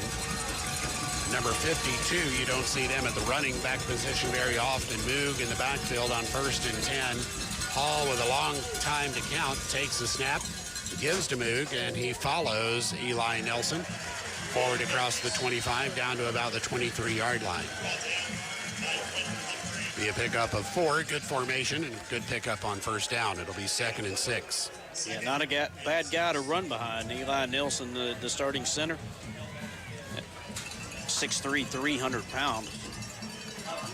I want to run the football. That's a guy I want in front of. Waylon LaRue comes in at running back. As Moog goes out, trips right. Xavier James, the lone receiver, left. In motion comes Trent Strickland. Snap is back to Hall. Looking to his right. Screen pass is caught and made and tackled by Nick Pillar. Waylon LaRue made the catch on the screen. Nick Pillar read it all the way and tackles him for a 2-yard loss. That'll bring up 3rd and 9 with 10:05 left in the first half. Released him late out of the backfield, trying to get him in space out in the flats on the visitor side of the field. And Pillar reads it all the way from the linebacker position, comes up and meets him immediately as he's making that reception. 3rd down 9. Anderson County needs to get inside the East Tennessee Reynolds red zone for a 1st down. They have to make the 19. They bring Nick Moog back in at running back. He'll stand to the left of quarterback Isaiah Hall. If he goes out as receiver, Hall's going to tug it and keep it. Cuts to the outside of the 20, dives across the 20 down to the 18. That should be enough for a 1st down for the Mavericks as they get inside the East Tennessee Reynolds red zone down to the 18. It is a 1st down, Anderson County, with 9:23 left in the first half. Greenville leading 7-0. Yeah, nice run. He pulled it down. Greenville tried to get pressure on him in the pocket, and he did a good job of stepping straight up in the pocket. Isaiah Hall pulls it down, goes right up the middle. Armbruster, the linebacker, broke down in the middle of the field, but he was able to make a move and get around him to the outside and picks up the 12 yards and a 1st down. Timeout on the field. We'll take it as well. 9:07 left in the first half. Greenville leading 7-0. The Mavericks a 1st down as they take a timeout from the Greenville 17. Back with more as you listen to Green Devil Football on WGRB, WIKQ, and online at greenvillefootball.com. Corner Pond, the friendly and knowledgeable staff has the experience necessary to help you out regardless the need. Have an item of value you'd like to pawn or sell? Corner Pond can help. They pawn numerous items of value, including firearms, tools, ammunition, silver, coins, and much more. When you walk through their doors, you'll find well-stocked shelves full of electronics, gaming systems, fishing and hunting equipment, car audio and accessories. And don't forget about the room full of guitars and basses and amplifiers, or their outside lawn and garden equipment. Korner Pawn is a case knife dealer and carries numerous used knives as well. Stop by and let the friendly staff at Korner Pawn help you today at 432 East Bernard Avenue, Greenville, Tennessee. Equipment rental, you need an experienced staff to help you through that, or an equipment purchase. See East Tennessee Rentals at 210 Bohannon Avenue. 1st and 10 for the Mavericks. Waylon LaRue, the deep back, a slow snap, handoff to LaRue. He pitches it back to his receiver, James, who throws it to Isaiah Hall, who throws it to the end zone for a touchdown. To Dalen Cole. The play almost blown up. I almost think it was just a lateral to get rid of it. They pass to the end zone. Touchdown, Mavericks. Yeah, I think it was a designed flea flicker play, but Greenville blew it up. They hit the running back that was trying to pitch it back to the quarterback. The ball went high in the air. The quarterback just snags it, looks up, and chucks it toward the back pylon. The receiver got behind the defensive back. Looked like he was going to be able to track it down and dislodge it, or at least knock it away with maybe pass interference. But receiver goes up high and pulls it in for the touchdown. Point after try is up and is good. We're tied with 8:57 left in the first half, 7-7 on a trick play by the Anderson County Mavericks. Back with more as you listen to Greeneville Football.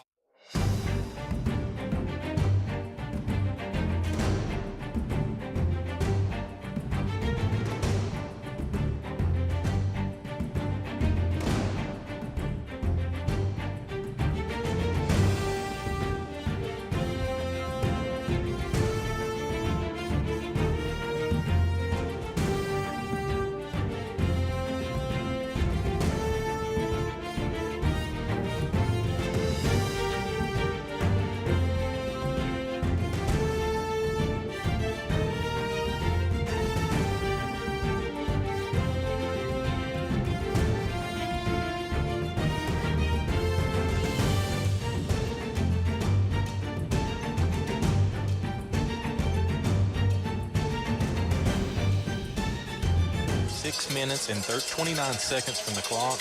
Had a pass from Isaiah Hall to Cole for the 17-yard touchdown, and the extra point by Valero was good. It was like a pass, flea flicker. Greenville almost had the tackle made on Xavier James, who pitched it back to Isaiah Hall. I thought he actually was going down and just threw it as a lateral to get rid of it. I thought Greenville dislodged it. Thought it was a fumble. Yeah. It ended up being set up. Can't blame a defensive back for not realizing that was going to be a flea flicker when you tackled the guy on his way down. He just pitched it back. Nick Hershey Interlink Mortgage scoring recap as the Mavericks tie it up 7-7. Radcliffe with a line drive taken by Greenville's Zayden Anderson at the 20, at the 25, out to the 30, 35, 40. Zayden Anderson out to the 45, to the 47-yard line. Adarian Samples on the return from the 1 out to the 47, and the Green Devils had good starting field position as we're tied 7-7 with 8:48 left in the first half. Yeah, that helps a lot. Low line drive kick. The Samples is able to go down and catch right around the ankles and keep his knee off the ground, but it was such a hard line drive kick that Anderson County wasn't able to get down in coverage before Greenville got the wall set up in front of him, and Samples returns it out to almost midfield. So Greenville has only had the ball for 3.5 minutes compared to 11:33 for Anderson County. It's 1st and 10 for the Devils from their own 47. They bring in Caden Ball at quarterback. Handoff goes to Carson Quillen, who will be dropped for a 2-yard loss, tackled by Cody Miller for the Mavericks. Yeah, we've seen Ball check in several times throughout the year. Kind of a little change of pace, quarterback, a little more of a runner. Cannon's 0 of 1 passing so far, hasn't carried the ball. In fact, Greenville's entire offense is Carson Quillen right now. Caden Ball has carried it 30 times for 299 yards. It's 2nd and 12. Snap back, handoff faked. Ball will keep. He gets the original lost yardage back, but Greenville will have a 3rd and 10. At the 47, about where they started. 8:04 left in the first half, tied 7-7. My son just texted and asked, is the band allowed to play when the other team is calling the signals? Yep. Well, the official's right there. If they're not, he would have called it. Used to be a rule. We got to check on that. I think you just had Pete Hodges, who was a little bit better class than that. And you hear their air compression horn, too. Ball flushed out of the pocket, sacked. Back at the 36. On the sack is Taylor Davis. He had ball on the run. Ball couldn't get rid of it, couldn't tuck it in, couldn't get loose. And Greenville goes backwards, 14 yards on the loss. It will be 4th down, and they'll punt it away with 7:13 left in the first half. He's not able to get anything going in the passing game so far. Ball checks in for that drive, and he's looking downfield. And it's going to be a deep down the field pass, but he's not able to step up in the pocket as Taylor, don't call me Mark Davis, is able to get off his block inside, get to the quarterback, and bring him down. Quentin Brandon will punt it away, averaging 40 yards per punt. The officials talking to the Anderson County sidelines. We have a timeout. The Mavericks call a timeout. 6:45 left in the first half, tied 7-7. The last time the Mavericks called a timeout, they came up with a trick play. I don't think Davey Gillum called a timeout for nothing. Back with more as you listen to Greeneville Football on WGRV, WIKQ, and online at greenvillefootball.com. Hey, thanks for joining us here on Grassroots Media. Obviously, this broadcast is free, brought to you here on the Grassroots Media YouTube channel, but we do ask you that you either copy the QR code or click on the link in the description to help support the grassroots movement of better and more high school sports coverage here in East Tennessee. Thanks, and enjoy the rest of the game. Pizza, pancakes, or donuts, the Davy Crockett Travel Center in Baileyton has the cure for all your cravings. While you're there, shop our general store for souvenirs, gifts, and cellular accessories. In a hurry, grab a cold drink and a hot dog to go. Check us out on Facebook and come to Baileyton. A timeout. Their second of the first half was 6:45 left, with Greenville punting on 4th and 20 from their own 38. Tied 7-7. Greenville going backwards on that drive with the big sack. Snap comes back to Quentin Brandon, a high hanging punt that hits at the 30, takes a great roll inside the 20 down to the 15-yard line. A great punt by Quentin Brandon to pin the Anderson County Mavericks back at the 15. Total 47 yards on the punt. The Mavericks will start 1st and 10 there. With 6:34 left in the first quarter, tied 7-7. Greenville gets a great kickoff return. He sets them up right at midfield and then cannot get the offense rolling.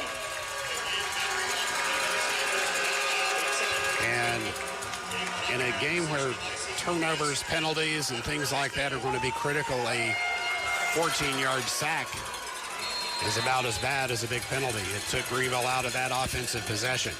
Mavericks 1st and 10 from their own 15, tied 7-7. Isaiah Hall empties the backfield. Low snap, picks it up, pass across the middle is made and caught and dropped. Dalen Cole. Hayden Goat is there to make the tackle at the 20. It's a 5-yard pickup the hard way. Yeah, quick slant route from the outside. And Goat read it all the way from the corner position, came up and delivered a pop as the receiver was pulling it in, but he did a good job, held on to the football, makes the catch. Dexter Cole, same man that made the touchdown reception. And he sets Anderson County up with 2nd down and 5. 2 receivers right, 2 to the left. Xavier James in the backfield. Snap is back, it is moved. Hall with time, looking to pass. Protection breaks down, Hall takes off, and he'll tuck it in at the 25. Gets the 1st down out to the 27-yard line. Good coverage downfield. Zach Chrisman makes the tackle, but it's an 8-yard, 9-yard pickup for Isaiah Hall out to the 27, and that keeps the chains moving for the Mavericks. 1st and 10 from their own 28, tied 7-7 with 5:39 left in the first half. Hall started his freshman year, came to Greenville. He went 14 to 21, 215 yards, 3 touchdowns, 2 interceptions, carried the ball 23 times for 253 yards and 2 scores. He is doing a great job of making plays happen by scrambling. Xavier James goes to the wide side of the field. The handoff, Nick Moog. Hit by Bryson Myers, hit by Drew Armbrister, hit by Nick Pillar. No gain. Yeah, Moog, a Mr. Football candidate, has carried it 8 times for 12 yards tonight. Greenville doing a great job on shutting him down. They're just having a hard time with Isaiah Hall. 3 rushes, 7 yards for the quarterback out of the pocket with those sacks counted against him. Second down 10, Mavericks from their own 28 with 4:44 left in the first half. Tied 7-7. Isaiah Hall empties the backfield. Looking to pass across the middle into traffic, incomplete, intended for Xavier James. Pillar's there, Quillen's there, and he goes incomplete. And Xavier's going to be slow to get up. I think he's all right. Quillen came in and went low on the hit, got him around the shin. Just that's one of those that stings for a few minutes, but he got back up and was headed back. All right, will Greenville dial up some pressure, try to make Hall uncomfortable? 3rd down and 10 from their own 27-yard line. So far tonight on 3rd down, Anderson County is 4 of 6. Greenville 0 of 3. 4:31 left in the first half, tied 7-7. Anderson County looks to the sidelines for the play on 3rd and 10. And snap back to Hall, out of the pocket. No hold called. Hall gets brought down from behind. The hold does finally get called. Emmanuel Dixon makes the tackle. It will be a loss of 7. And Anderson County will be called for a hold, but Greenville will decline that, and Anderson County should have it 4th and about 17. Back at their 22-yard line, and with 4:22 left in the first half, we'll look to punt it away. We're tied 7-7. Nice defensive stop by the Green Devils. They needed to come up with it. Now they've got to get something going offensively. Greenville so far ran 11 plays, 69 yards, only have 2 first downs in this contest. Greenville 10 rushes, 69 yards, 0 of 1 passing. You've got to get something clicking in the game. I know Quillen's your game plan, getting the ball to Quillen, but 37 of those 69 yards came on a fake punt. That's fun formation for Josh Valero for the Mavericks. Tyler Radcliffe. Standing at his 9, Carson Quillen stands around midfield to receive. Snap is back. A nice high hanging punt has Carson Quillen backpedaling and making, nope, he's not even going to try the return. It was so far over his head, it would have been an awkward position to catch it in, and that was a great punt by Radcliffe. 52 yards and kind of outkicked what Quillen expected. 52-yard boom. That was a Saturday kick right there. That's the guys that kick up on Saturday. That ball was up in the air, but a great job by Quillen because he was running these over his shoulder. He's thinking baseball for a minute. I'm going to catch this over-the-shoulder catch, Willie Mays, but he doesn't want to be Willie Mays Hayes, and lets the ball go to the ground. I got away from it smartly, so Greenville will start at their own 26-yard line. They go back with Cannon at quarterback.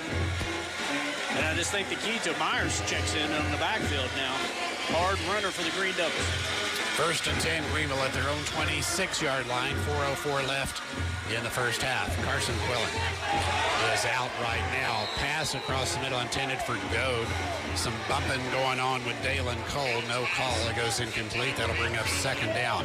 That would not make the home fans too happy as that Greenville checks in Myers. Everybody for Anderson County is thinking the big diesel is going to get the handoff.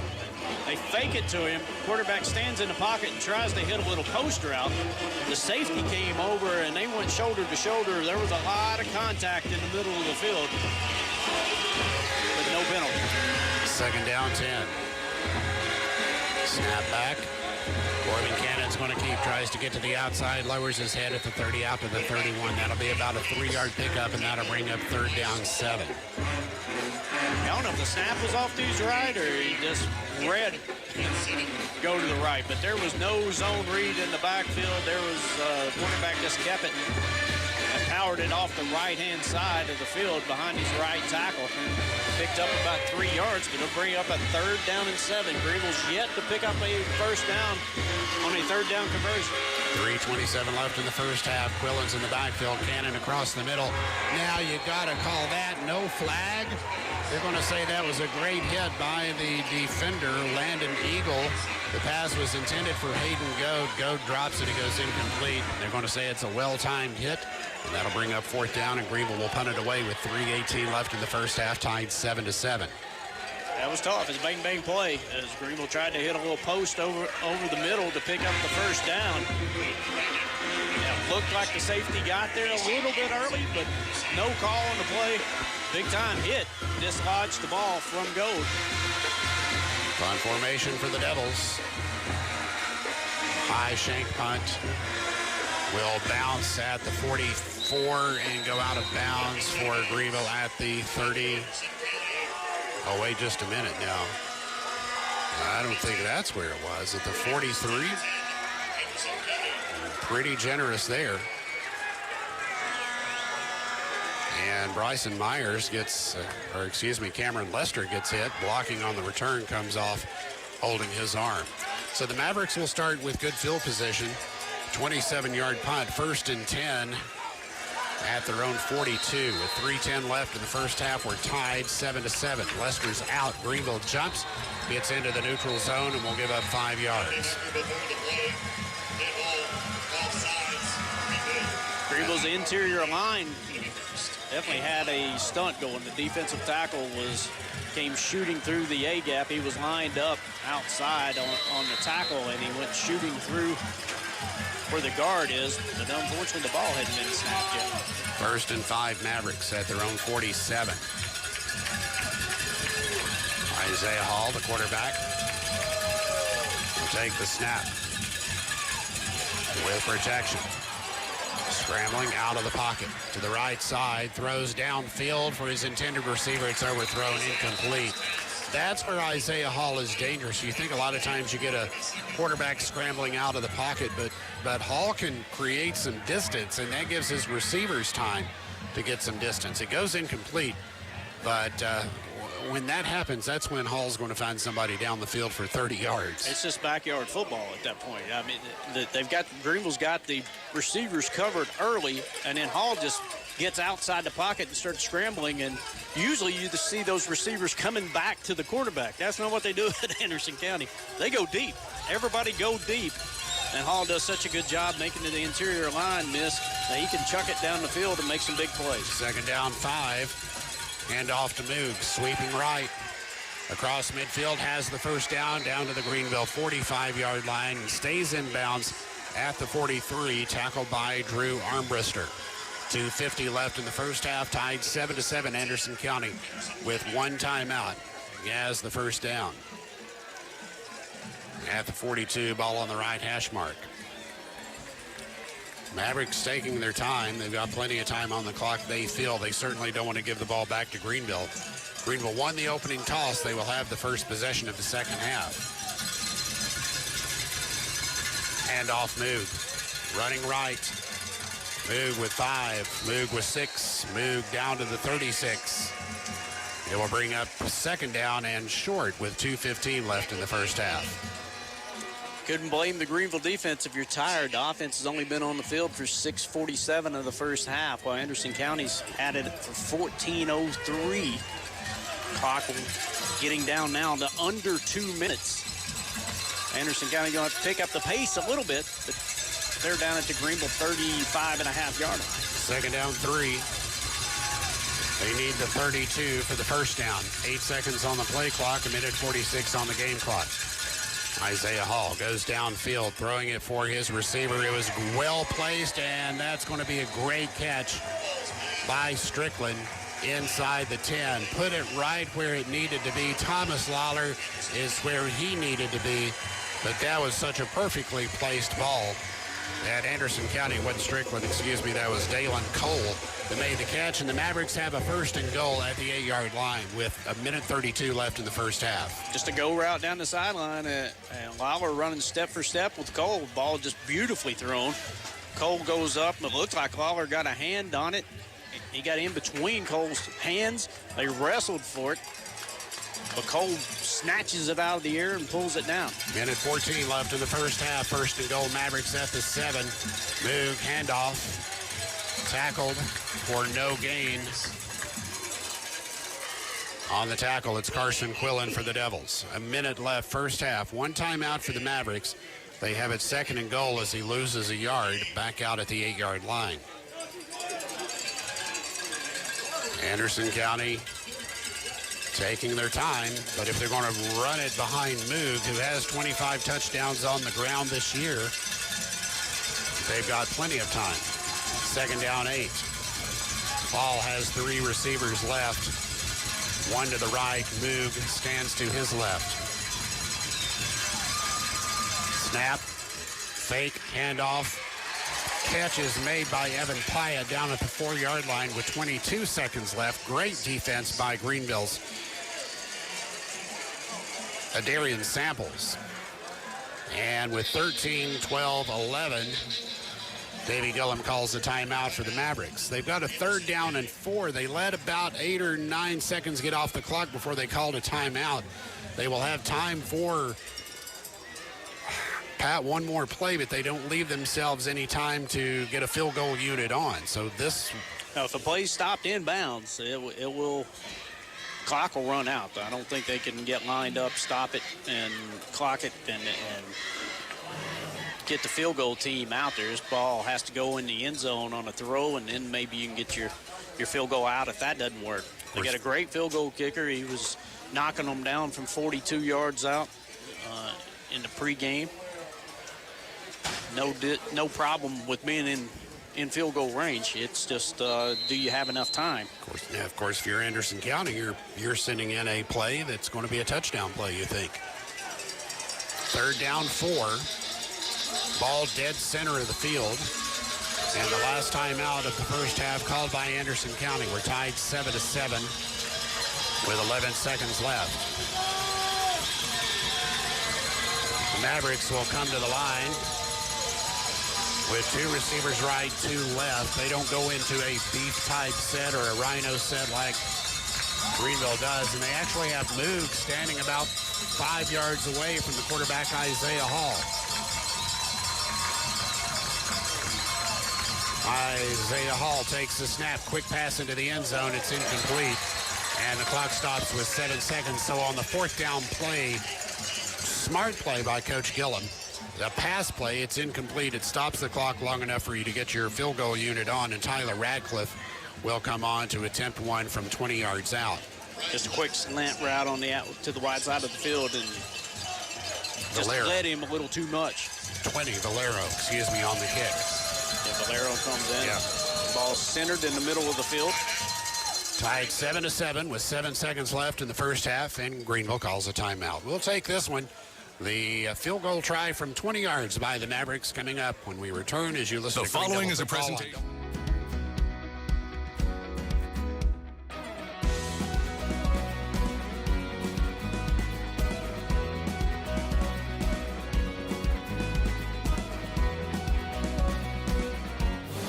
Hometown Realty of Greenville is selling Greenville and Greene County 1 yard at a time. Every coach knows making the right call is what makes his team successful. If you want success in moving your real estate, get the home field advantage. Make sure to make the right call. Call Hometown Realty and Auction of Greenville. Hometown Realty offers you professional service with local hometown people you know and trust. Call Hometown Realty of Greenville today. 423-639-2345. Back at Burley Stadium where the Green Devils call a timeout, presumably to give Valero a second to think about it. A field goal try, call it 21 yards. Tie game 7-7 with 7 seconds left, and Greenville calls their second timeout. We'll take it as well. 7-7 with 7 seconds left. First half. Back with more as you listen to Green Devil Football on WGRV, WIKQ, and online at greenvillefootball.com. Tommie's Plumbing has provided professional plumbing services to the residents of Greeneville, Tennessee for over 30 years. Our experience and reputation have helped us grow our business to add locations in Jonesboro, Tennessee. Tommie's Plumbing is local and family owned, and we offer a full line of plumbing services, such as kitchen faucet, shower faucets, commodes, and bathroom faucets, as well as drain cleaning. We also provide outside plumbing work, such as septic and sewer drain cleanouts, as well as repair and replace. Tommie's Plumbing pretty much does it all. Tommie's Plumbing is licensed, bonded, and insured. Our quality workmanship and passion to provide our clients with expert service is second to none. We guarantee we have the best warranty around. For all your plumbing needs, give Tommie's a call at 638-3662. No, I think we'll let it go this time. I think we've looked at everything we're going through. Now it's a little bit of a mystery to the kicker. They've still got one. Going to use, I don't know, Spradlin's looking at the official. Yep, he's going to burn it. Well, you might as well use them. You got them. So I always like that third one, just to make it a mystery to the kicker. Are they going to try to ice me again or not? Are they going to call it right before we snap it or not? We'll have the B. Wilson Insurance Agency halftime show coming up. We will look at stats from the first half, scores from around the state, not as many, so we don't have a full scoreboard show post-game tonight. We're here in the quarterfinals, down to 8 teams per region. Greenville only 73 yards of offense in that first half, 37 of which came on the punt fake by Carson Quillen for Greenville's lone touchdown. 14 offensive plays for Greenville, 34 for Anderson County. 0 yards passing for Greenville, 111 for the Mavericks. Greenville has the ball to start the second half. Will they do it tied or down by 3? This time we'll find out. Josh Valero will attempt a 21-yarder to go up by 3. With 7 seconds left in the first half. No more timeouts by either team. Snap back, the ball down, the kick is up, and Valero's kick is true. The Anderson County Mavericks have a 10-7 lead. They will have to kick it off to the Green Devils. They'll do that when we come back. You're listening to Green Devil Football on WGRV and online at greenvillefootball.com and WIKQ. Hey, thanks for joining us here on Grassroots Media. Obviously, this broadcast is free, brought to you here on the Grassroots Media YouTube channel, but we do ask you that you either copy the QR code or click on the link in the description to help support the grassroots movement of better and more high school sports coverage here in East Tennessee. Thanks, and enjoy the rest of the game. Pizza Inn offers contactless buffet to go with JoJo's Family Feast or anything on our menu for carryout. We also honor birthday parties and cater to businesses and large events. We make it easy. Call us today. Pizza Inn Greenville. Burley Stadium, 4 seconds left in the first half. Anderson County Mavericks take their first lead of the game. Richard Tipton gives us a Nick Hershey Interlake Mortgage scoring recap. Mavericks drive took 8 plays, 54 yards, 3 minutes and 6 seconds from the clock. Had a 22-yard field goal by Valero, which was good. So the Mavericks will kick off with 4 seconds left. The clock will start when Greenville touches it.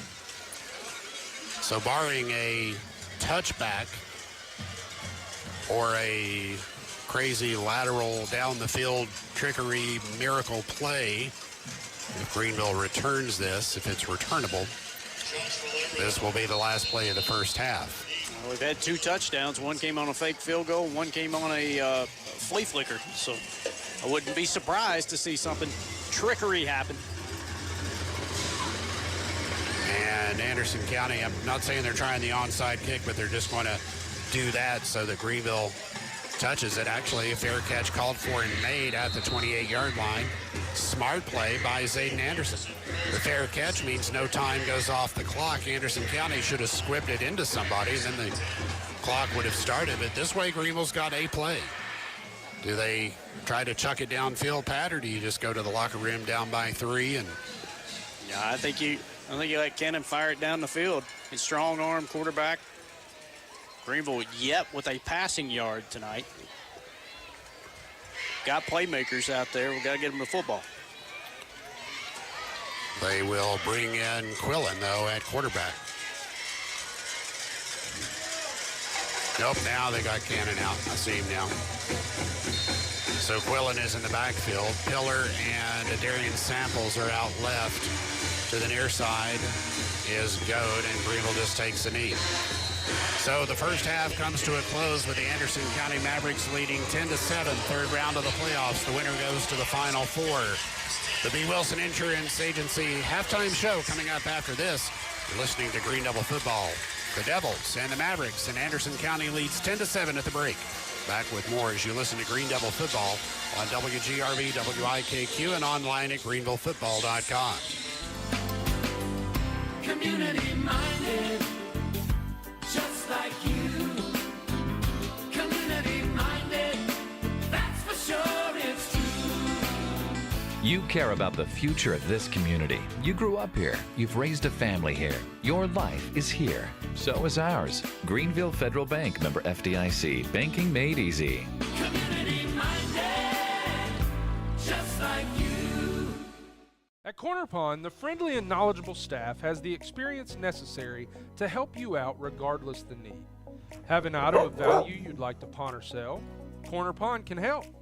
They pawn numerous items of value, including firearms, tools, ammunition, silver, coins, and much more. When you walk through their doors, you'll find well-stocked shelves full of electronics, gaming systems, fishing and hunting equipment, car audio and accessories. And don't forget about the room full of guitars and basses and amplifiers, or their outside lawn and garden equipment. Corner Pond is a case knife dealer and carries numerous used knives as well. Stop by and let the friendly staff at Corner Pond help you today at 432 East Bernard Avenue, Greenville, Tennessee.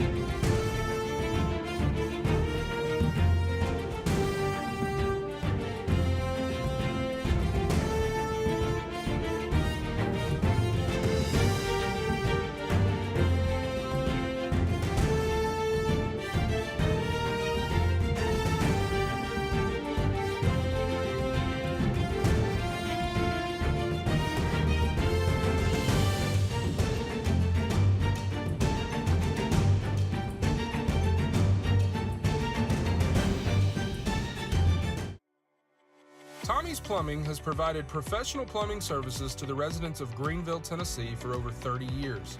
Our experience and reputation have helped us grow our business to add locations in Jonesboro, Tennessee. Tommie's Plumbing is local and family owned, and we offer a full line of plumbing services, such as kitchen faucet, shower faucets, commodes, and bathroom faucets, as well as drain cleaning. We also provide outside plumbing work, such as septic and sewer drain cleanouts, as well as repair and replace. Tommie's Plumbing pretty much does it all. Tommie's Plumbing is licensed, bonded, and insured. Our quality workmanship and passion to provide our clients with expert service is second to none. We guarantee we have the best warranty around. For all your plumbing needs, give Tommie's a call at 638-3662. 7 lead. Pat Crum in the first half. Greenville just didn't get much offense going. They didn't have a lot of opportunities. Only a total of how many first half plays? 15 first half plays? Yeah, 15 offensive plays in the first half for the Green Devils. But what the sign was, the telling sign is that Greenville had 8 plays for 79 yards through the first quarter. Through the half, 15 plays, 68 yards. So they ran 7 plays for minus 9 yards in that second quarter as Anderson County began to dominate Greenville's offense in that second quarter. So Greenville gets the ball to start the second half. They get first possession. What are they going to? First, they got to get a first down. They got to get something going where they're moving the ball, where they get a confidence in either a pass play or something on the run. It's hard to go three and out, and build any confidence in your offense. And while I think this is going to be a defensive struggle, you're going to have to get some more points. Yeah, it can't be one-dimensional, and that's what Greenville is right now. The only offense they've got going is running the football, and that they just have not completed a pass yet. That's you're not going to win a football game against the defending state champion if you can't complete a pass. So Greenville's got to come up with some ways to get some easy throws, get the pass game going, and try to get the offense cranked. And first down is when it's got to happen. It can't be third and long situations when you're trying to open it up through the air. Was it Knox Central that we played in the playoffs where every play but two was a run play? And before that, I would have said you can't win a game if you don't complete some passes. They didn't need to complete passes in that game. They decided, Coach Ballard did in that game, we're going to grind this out, we're going to pound it. But they were advancing the ball in the first half more than Greenville has tonight. Yeah, I think that was back around 2015 that Greenville ran it almost every down the entire game, but that's because they were having success running the football. Tonight, Greenville's not having success getting in front of the chains. They're on third down. They've had third and long. They're 0 for 4 on third down through the first half, while Anderson County's Isaiah Hall has been able to get out of the pocket, make some things happen with his feet. Anderson County 4 of 8 on third down conversions, and that's really the difference. Is that Anderson County's been able to pick it up on third down. That's enabled them to control the clock for 17 minutes and 9 seconds compared to the Green Devils 6 minutes and 51 seconds in the first half. And we've had 2 touchdowns. One came on a fake punt by the Green Devils, 37 yards run by Quillen. Had 1 touchdown for Anderson County, and that comes on a 17-yard flea flicker play from Hall to Cole in the corner of the end zone for Anderson County's lone touchdown. But Anderson County comes back. They get the field goal right before the end of the half, and it's 10-7 game, but Greenville getting the ball to start the second half. Greenville, Anderson County, it's the state quarterfinals, and the Mavericks lead 10-7. We're going to throw it back to the studios to Jeff Moore to get us some scores around the area. We'll be back here. Look at the first half stats and have your second half kickoff in about 10 minutes from Burley Stadium. At halftime, it's Anderson County 10, Greenville 7. You're listening to Greeneville Football online at greenvillefootball.com, on WGRV, WIKQ, and tonight through Grassroots Sports Media. Back with the second half as you listen to the B. Wilson Insurance Agency halftime show. Greeneville football, third round of the playoffs. Back after these words and scores.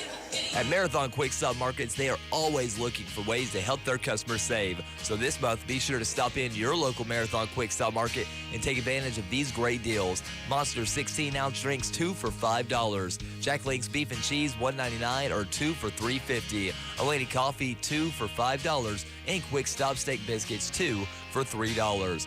All of this and more available at your locally owned and operated Marathon Quick Stop Markets. Run in when you run out. When I think of fall, I think of football. When I think of football, I think of furniture. Lazy Boy Furniture to be exact. Well, who wants to watch football in uncomfortable furniture? At Roberts Furniture, we have an incredible selection of Lazy Boy furniture and over 300 recliners to choose from. At Roberts, you can buy 2 matching Lazy Boy recliners for only $9.99. Don't order and wait. At Roberts, you can enjoy it now. Make the short drive to Roberts Furniture and Mattress Gallery in Town Square Shopping Center. Got a vehicle you want to sell? Johnson City Toyota will buy it regardless of your vehicle's age, mileage, or condition. Johnson City Toyota will buy it. We're the Tri-Cities official Kelly Blue Book. Hey, thanks again for watching here on Grassroots Media. Again, this broadcast is free. We are glad you're with us, but it's not free to put on. And so we do ask that you either click on the link in the description or you just follow the QR code that's on your screen right now and join the Grassroots movement to continue to provide excellent coverage of high school sports here in East Tennessee. The Friday Night Scoreboard, the presentation of Gateway Ford Nissan. And now, here's more scores.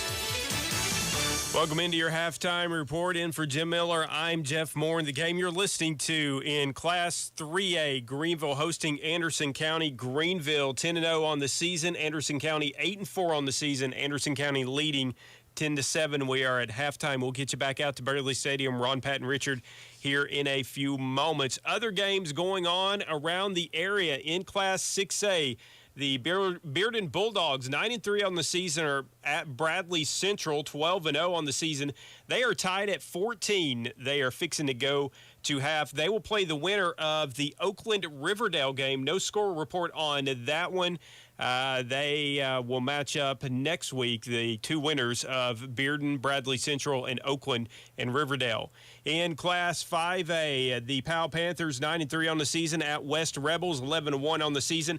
They are tied at 3 in the second quarter in a defensive battle, and they will play the winner of this game. Walker Valley is trailing Clinton 14-7 at Clinton. That game in the second quarter, Clinton leading 14-7. The winner between Walker Valley and Clinton will battle Powell, the winner between Powell and West. The game you're listening to here on WGRV and WIKQ, Anderson County leading Greenville 10-7. The winner of this game will play Macon County, the winner of Macon County and Upperman coming up next week. If Greenville wins, they will be at home in Burley Stadium. Once again, if Anderson County wins, then the winner of Macon County and Upperman will be at Anderson County. And there is no score of Macon and Upperman right now, or Macon County and Upperman. Will get you updated as they are in the central time zone, so they're just kicking off. In Class 3A, Alcoa is at Gatlinburg-Pittman, and Alcoa 10-1 on the season. Gatlinburg-Pittman 11-1, and Alcoa is handling business 24-0. They are at the half. Giles County at Meigs County, and Meigs County leading that one 7-6 in the second quarter. In Class 2A, York Institute 12-0 on the season against Hampton Bulldogs, 10-2 on the season, and York Institute really handling business in the third round of the playoffs. They are leading that one 43-6. They will battle the winner of the East Robinson-Smith County game. No score in that one. And in Class 1A, it's Oliver Springs at Caulfield, and Oliver Springs leading that one 10-0, and they will battle the winner of Gordonsville and South Pittsburgh. No score on that game as of yet. Greenville is trailing Anderson County 10-7 at halftime. We'll be back with more of your scores after this. The Appalachian Auditorium at St. James invites you to Kentucky Just Us, Saturday, November 18th at 7 o'clock. Members of the Kentucky Music Hall of Fame. These kids have won all kinds of awards in banjo, fiddle, flat pick, and guitar. Tickets $15 in advance, $20 at the door, online, appalachian-auditorium.org, or by calling 423-312-4392. 423-312-4392. This ad was brought to you by the generosity of Roto-Rooter of Greenville. Hometown Realty of Greenville is selling Greenville and Greene County 1 yard at a time. Every coach knows making the right call is what makes his team successful. If you want success in moving your real estate, get the home field advantage. Make sure to make the right call. Call Hometown Realty and Auction of Greenville. Hometown Realty offers you professional service with local hometown people you know and trust. Call Hometown Realty of Greenville today, 423-639-2345.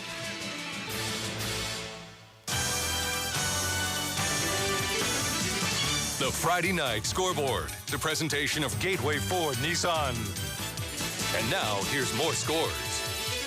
Welcome back into the WGRV WIKQ studios. It's Anderson County leading Greenville 10-7. We are at halftime. We'll get you back out to Burley Stadium. Ron, Pat, and Richard in a few moments. Once again, run down the scores that we have in Class 6A. Bearden and Bradley Central battling. They are tied at halftime. Also in Class 5A, Powell at the West Rebels. They are tied at 3. That game ending or getting close to halftime. In Clinton, it is Walker Valley at Clinton, and Clinton leading that one 14-7. As we said, Anderson County leading Greenville 10-7, and they will play the winner of Macon and the Upperman Bees, and we'll get you updated as soon as we get a score on that one. In Class 3A, Alcoa at Gatlinburg-Pittman. Alcoa leading that one 24-0. That game is at the half. They will play the winner of Giles County and Meigs County. Meigs County leading that one 7-6. York Institute in Class 2A is at Hampton. York Institute leading that one 43-6. And in other scores in Class 1A, Oliver Springs 10, Caulfield 0. That game is taking place at Caulfield. They will play the winner of the Gordonsville South Pittsburgh game. And in basketball tonight, Lady Devils were on the road and pulled the upset over David Crockett 66-64. So congratulations to the Greenville Lady Devils for beating David Crockett 66-64 on this young basketball season. Coming up tomorrow on WGRV and WIKQ, we've got more football, college football. It's UT, it's Georgia. We've got Vol Network coverage beginning at 1:30 here on WGRV with kickoff at 3:30 on WIKQ. You can catch Coach to Coach beginning at 12:30. Coming up, we'll have the second half of this huge matchup between Greenville and Anderson County. Anderson County leading 10-7. We'll take you right back out to Burley Stadium. Ron, Pat, and Richard in just a few moments right here on WGRV. High-speed broadband internet is rolling out in Greenville. The Greenville Energy Authority has been working hard to install and hang new lines for their broadband internet network. Services coming online inside the Greenville city limits. And as more funding is available, GEA looks to extend those services throughout Greene County. You've seen the men and women working high in their bucket trucks to install the new lines, and they've been through your neighborhood to let the customers know when they'll be working. GEA Crews, they're good neighbors. Your Greenville Energy Authority, making the connection. What does the future hold for our community? What will the local economy be like 5 or 10 years from now? Will there be opportunities for our children, or will they have to move to a different area to find work? By shopping and investing locally, you're helping to create opportunities locally. Be community-minded when you shop or invest. Greenville Federal Bank, member FDIC. Banking made easy. Community-minded, just like you. You might have seen my billboard around town, but you need to come see my Popsy at Terry's Flooring. He has all the latest flooring trends: LVP, ceramic tile, hardwood, carpet, and more. For a great selection, low prices, and expert installers, he has the experience you can see. Come see my Popsy at Terry's Flooring on Kaiser Boulevard. You know, heating your home with propane gas will keep your home warmer even on those cold winter nights. And gas heat is more economical than electric. Serving the Southeast since 1966, Marsh Propane, right here in Greenville, has been among the top 50 propane retailers in the United States. They can install 120 to 1,000 gallon propane tanks above ground or underground. Marsh Propane, Baileyton Road. Stop in or call 639-7226 and speak to one of our professional local employees. Marsh Propane. Hey, thanks again for watching here on Grassroots Media. Again, this broadcast is free. We are glad you're with us, but it's not free to put on. And so we do ask that you either click on the link in the description or you just follow the QR code that's on your screen right now and join the Grassroots movement to continue to provide excellent coverage of high school sports here in East Tennessee.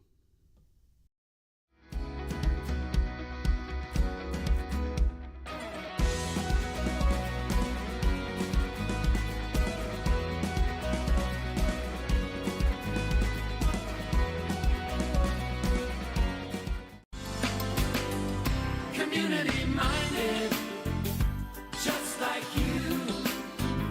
Community-minded, that's for sure it's true.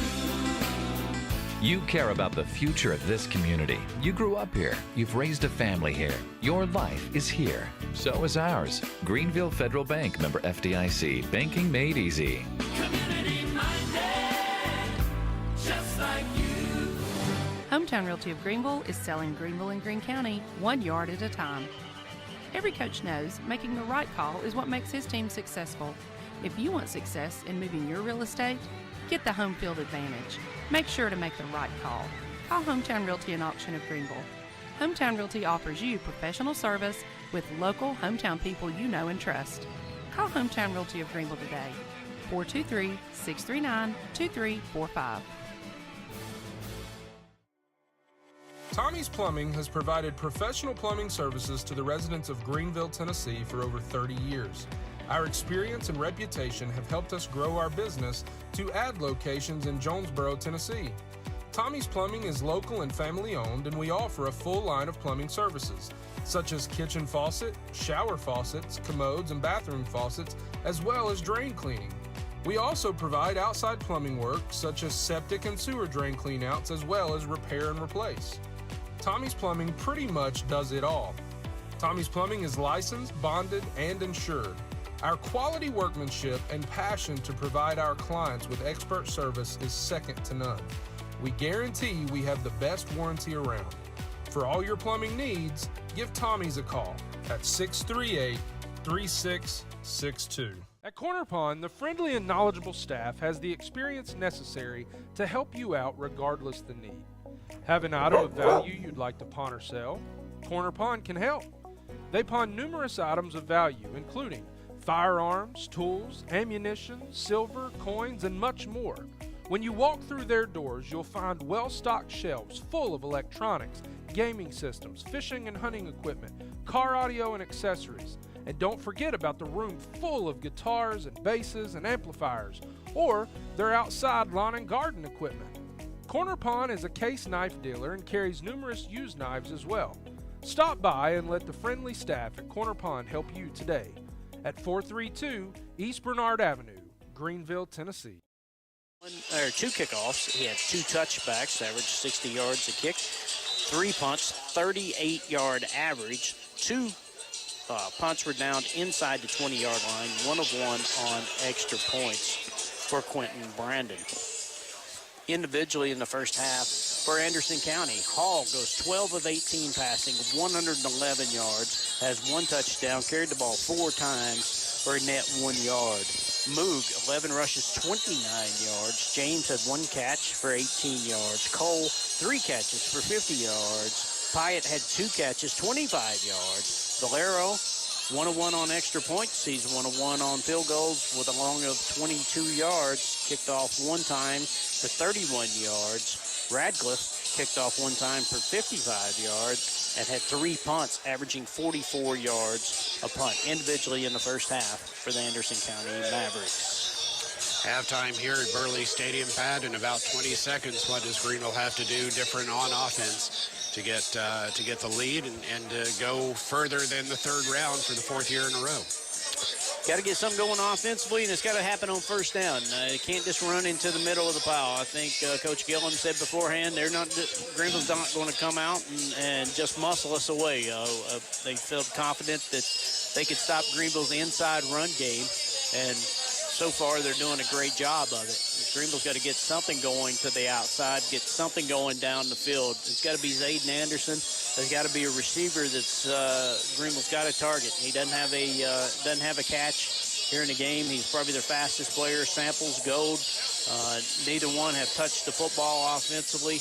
Greenville's got to do something to get in front of the chains on first down so they can have more success, as they are 0 of 4 on 3rd down conversions so far tonight. Second half kickoff up next. You've been listening to the B. Wilson Insurance Agency halftime report. Second half coming up next.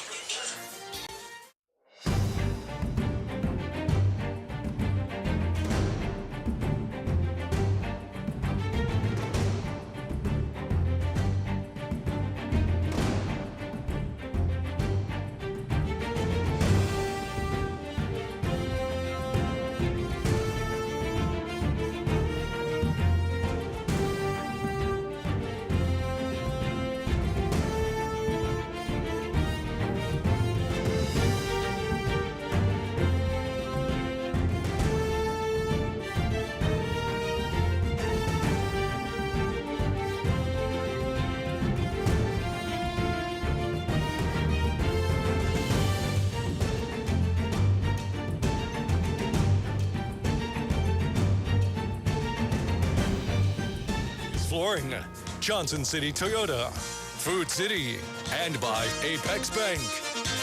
The Gateway Ford Nissan Greenville Football Game of the Week. Now, here's Ron Metcalf, Pat Crum, and Richard Tipton. From Burley Stadium, the second half set to begin with the Anderson County Mavericks leading 10-7 over the Greenville Green Devils, but Greenville won the opening toss, deferred to the second half. They've got to get some offense going here. Only 68 yards of offense in the first half.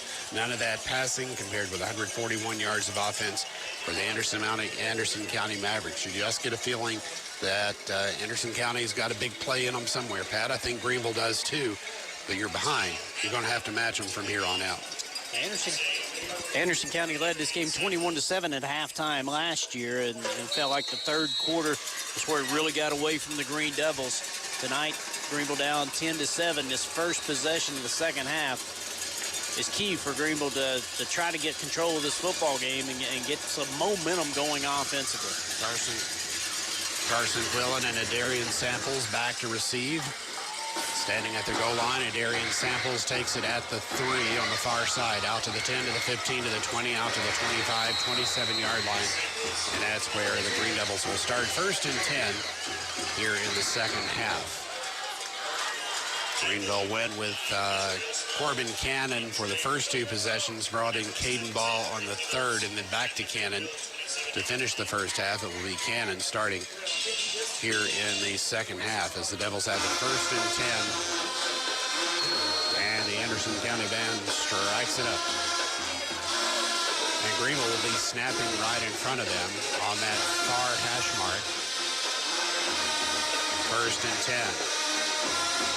Out wide right will go Zane Anderson and Hayden Goad. Carson Quillen at running back. Cannon out of the shotgun on 1st and 10. Take the snap, gives Carson Quillen, and as Pat said, what Greenville can't do is what Greenville just did, is not gain anything up the middle on 1st down. No gain for Carson Quillen on 1st down. Cannon's is not a threat to run the football.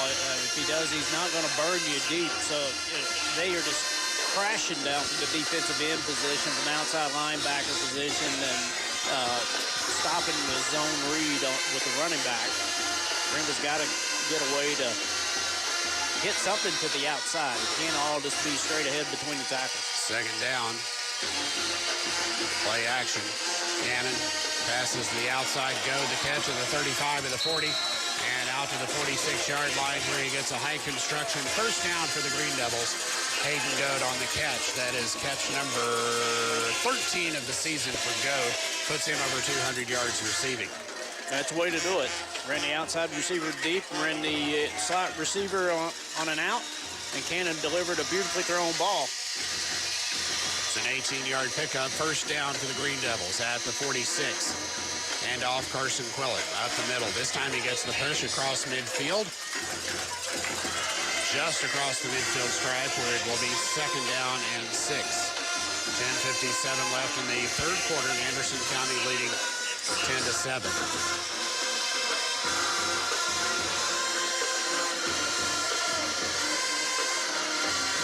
Back to the line. Greenville with 2 receivers left, 2 to the right. Time, pass across the middle. Catch made by Goads. Got the 1st down. Turns the corner to the 40, to the 35, down to the 20. Now they'll say he's out of the 34-yard line. Hayden Goad on the catch gets another high construction 1st down for the Green Devils.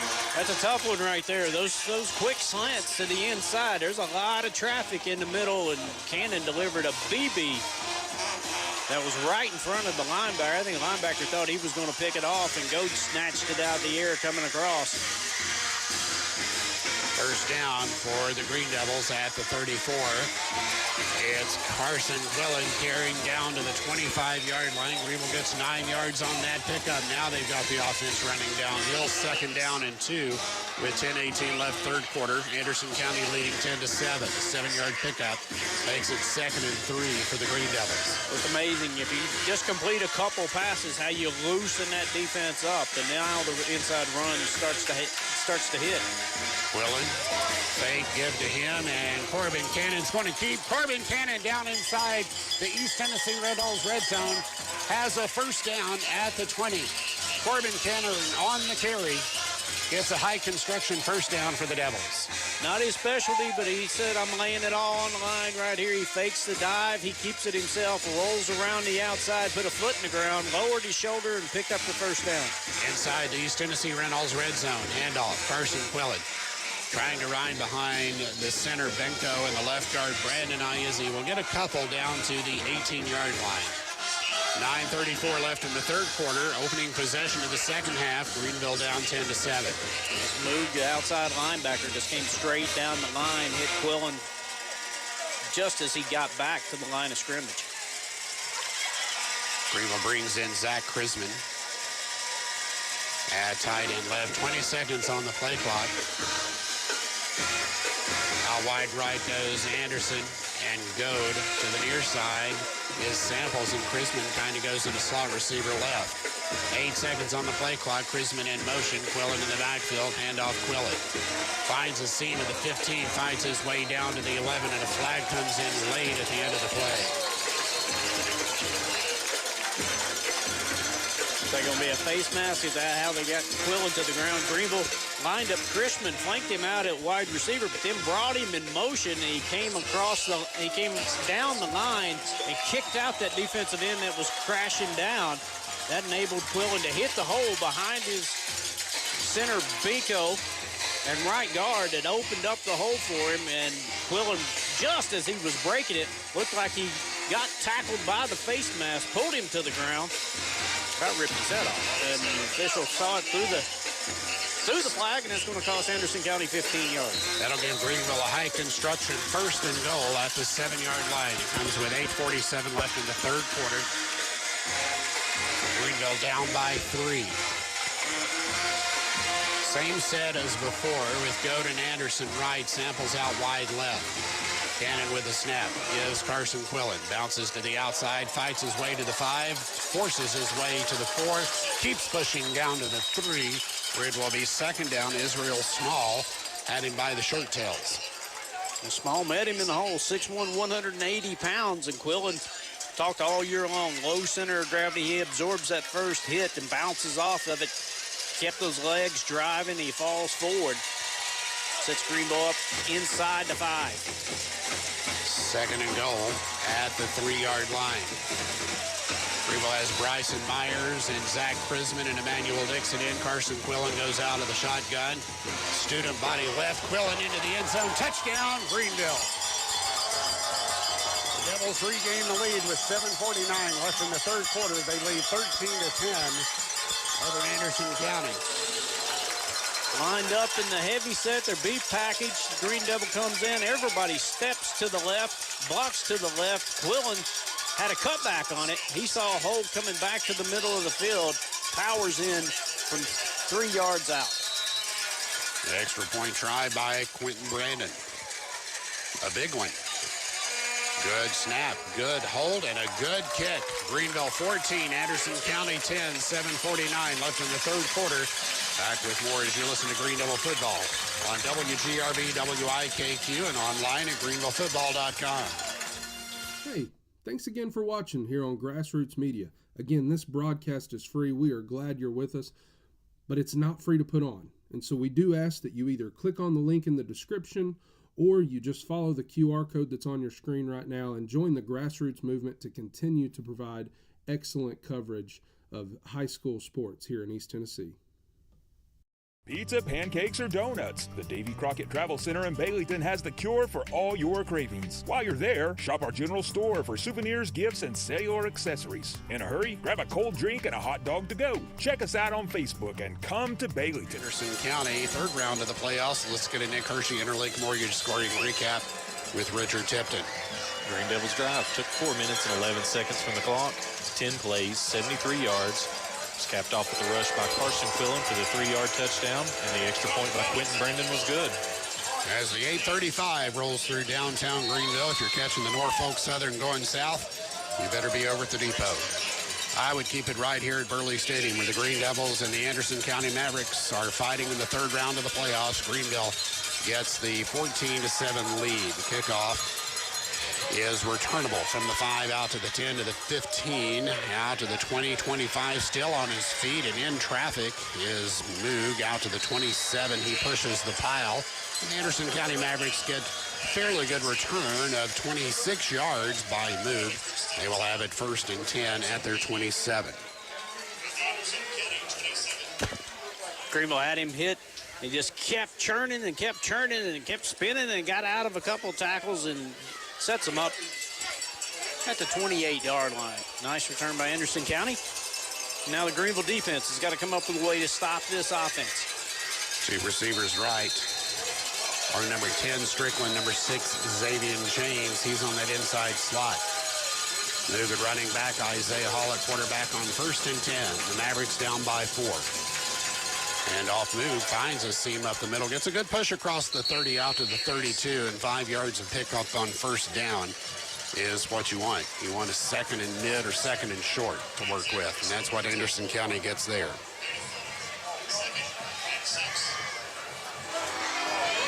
7:18 left third quarter. And it's hard to tell what's the actual Norfolk Southern train going through downtown and what the horn is Mavericks fan have over in the stands. Second down, 6. And off quickly to Moog. And the backfield is hit and dropped. Emmanuel Dixon with the hit for a loss. Moog was trying to pick a hole, and once he saw it, he didn't see Emmanuel Dixon coming as the linebacker had squatted down and was on a dead sprint. Tried to stay low. The running back couldn't see him. He thought the hole was popping open. The only thing popped on it was some shoulder pads as Emmanuel Dixon fills the hole to 6 feet, 220-pound senior with a stop in the backfield. Brings up now a 3rd down and 8. Can Greenville get off the field defensively? 4th tackle for a loss for the year for Emmanuel Dixon. 6:20 left, third quarter. Greenville up 14-10. The Mavericks 3rd and 8 from their own 30. Trips left for Isaiah Hall, and Anderson County doesn't have the play they want. There is a flag down from the back judge for delay of game. Did the Mavericks get a timeout called first? They did. So timeout on the field with 6:09 left in the third quarter. The Mavericks 3rd and 8 when we come back as you listen to Greeneville football on WGRV, WIKQ, and online at greenvillefootball.com.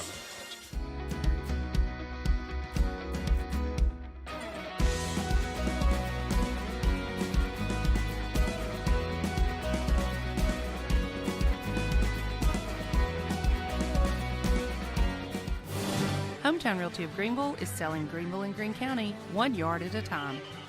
Every coach knows making the right call is what makes his team successful. If you want success in moving your real estate, get the home field advantage. Make sure to make the right call. Call Hometown Realty and Auction of Greenville. Hometown Realty offers you professional service with local hometown people you know and trust.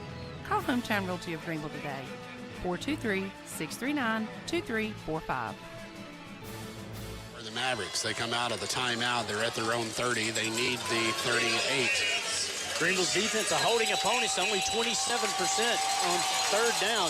Tonight, Anderson County's 4 of 8, hitting 50% of their 3rd down conversions. Xavier James is in the backfield. Moved at wide receiver. Isaiah Hall on 3rd and 8. Out of the timeout, takes the snap. Pressured.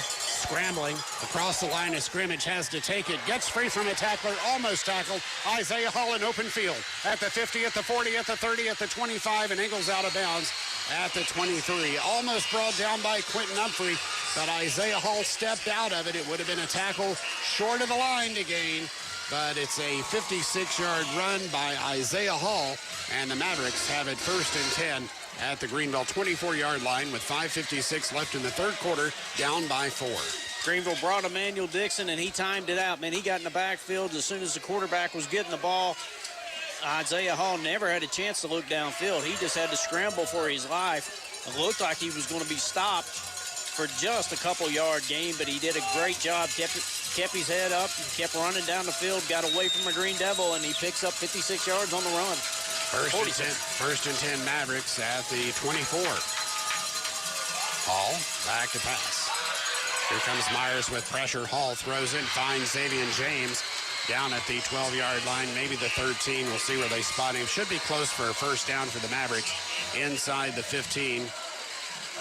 Bryson Myers came from the outside from his defensive end and flushed Hall to his right. It looked like Myers was going to get him for the sack, but he is so elusive, man. He was able to step away from Myers, keep his head up, and drill a pass down the field to pick up 11 yards and a first down for Anderson County.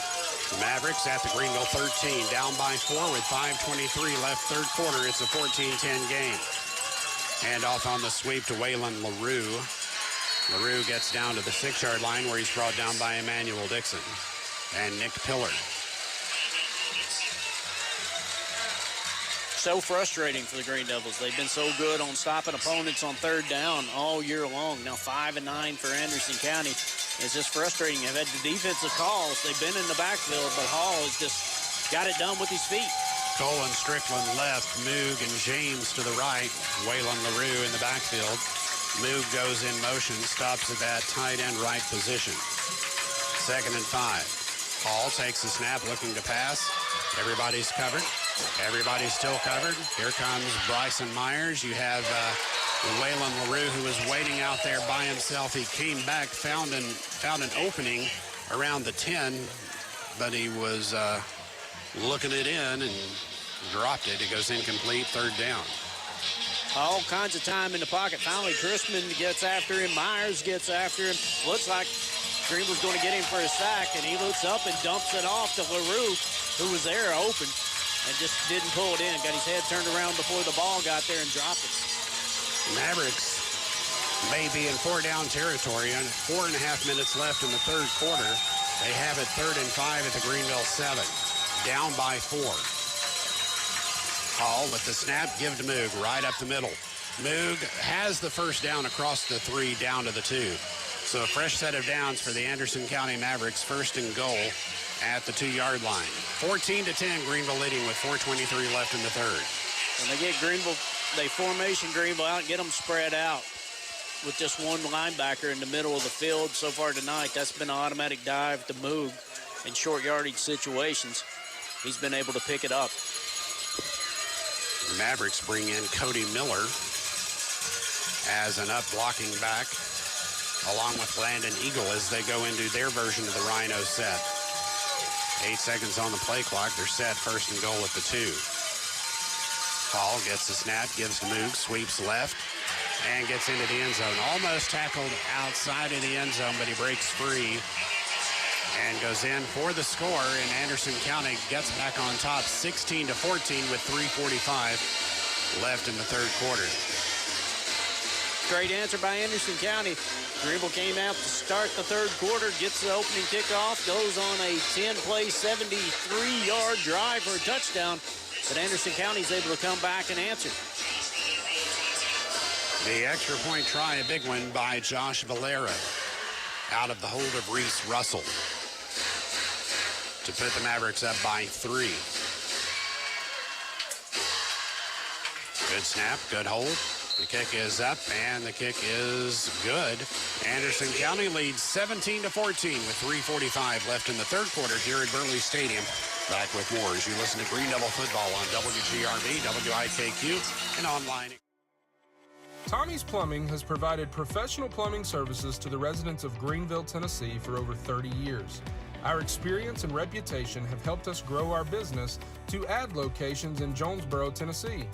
Tommie's Plumbing is local and family owned, and we offer a full line of plumbing services, such as kitchen faucet, shower faucets, commodes, and bathroom faucets, as well as drain cleaning.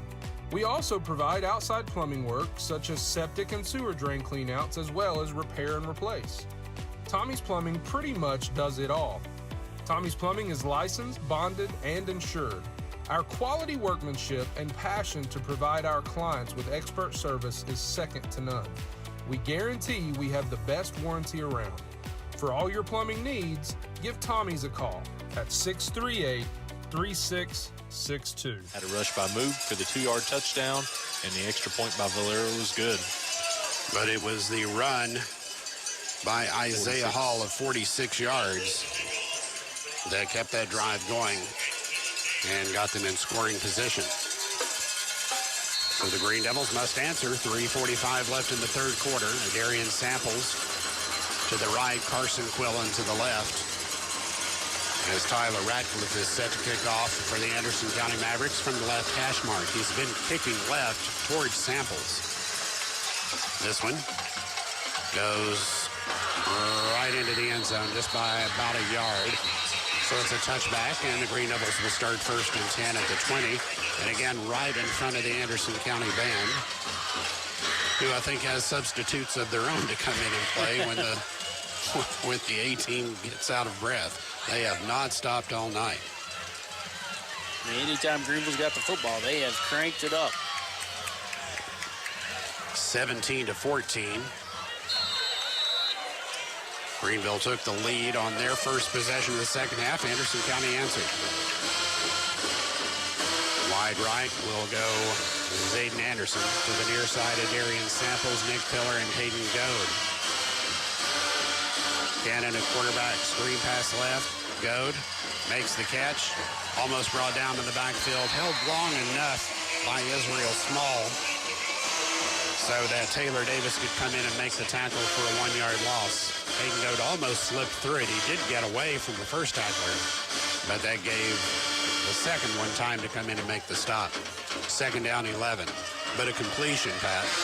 Yeah, I think that's what the Greenville's looking for, an easy throw, try to get something on first down to loosen up this defense. Anderson County with 7 guys in the box up front to stop the run. But that completion goes for -1 yard. And off Carson Quillen. Still on his feet, bounces off, gets across the 20 out to the 22. And why that is good is because that was a 3-yard loss that Carson Quillen turns into a 5-yard gain and puts Greenville in the 3rd and 6. I thought he was down, but he came out of the pile. Zone read on the right side of the field. Quillen hits it behind his right tackle, right guard that were pushed into the backfield.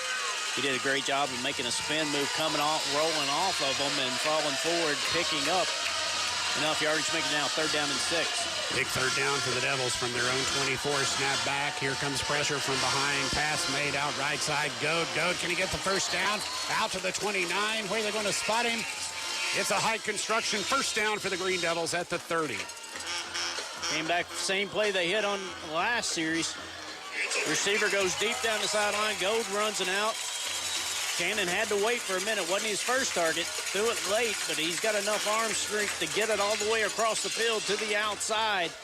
Beautiful pass. Hits Goad, and he falls forward just enough for the tip of the ball to be touching the 30-yard line. And Goad needed and knew where he needed to be to get that first down. 1st and 10 for the Devils at the 30. Fake to give to Quillen. Cannon keeps. No gain. 2nd down, 10. 2:15 left in the 3rd. With Anderson County leading 17-14. First down play, Greenville loses half a yard on first down again to get behind the chains, make it difficult on the offense.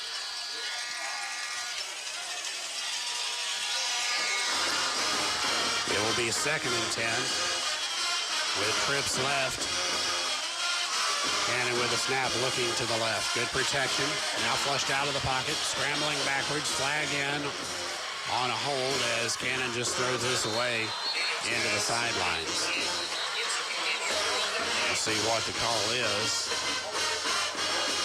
Greenville wants defensive holding. Yeah, it was thrown by the line judge. It wasn't thrown in the middle of the field. It was thrown out here toward the wide receivers. They're going to say one of the wide receivers was holding. They don't are. see that on a pass route a whole lot. So it'll be a 10-yard penalty. Or Anderson County could decline it. That would put Greenville into 3rd and 11. Do you give Greenville an extra down here, or do you put them 10 yards further back? I think that's what Davey Gillum is talking over there. Do we want it? Or they're still trying to decide whether they want to back them up. I think they do. So the hold against Greenville is 15 yards? I think he moved it a little too far, didn't it? It's either, if it's 10 yards from the spot, it's not there. Yeah, I think the white hat just came in and said, hey, you marked it off a little too far. That's better. He stopped the umpire and said, you got a little happy on your mark here. By about 5 yards. That's more better, but it still ain't great. 2nd down, 20.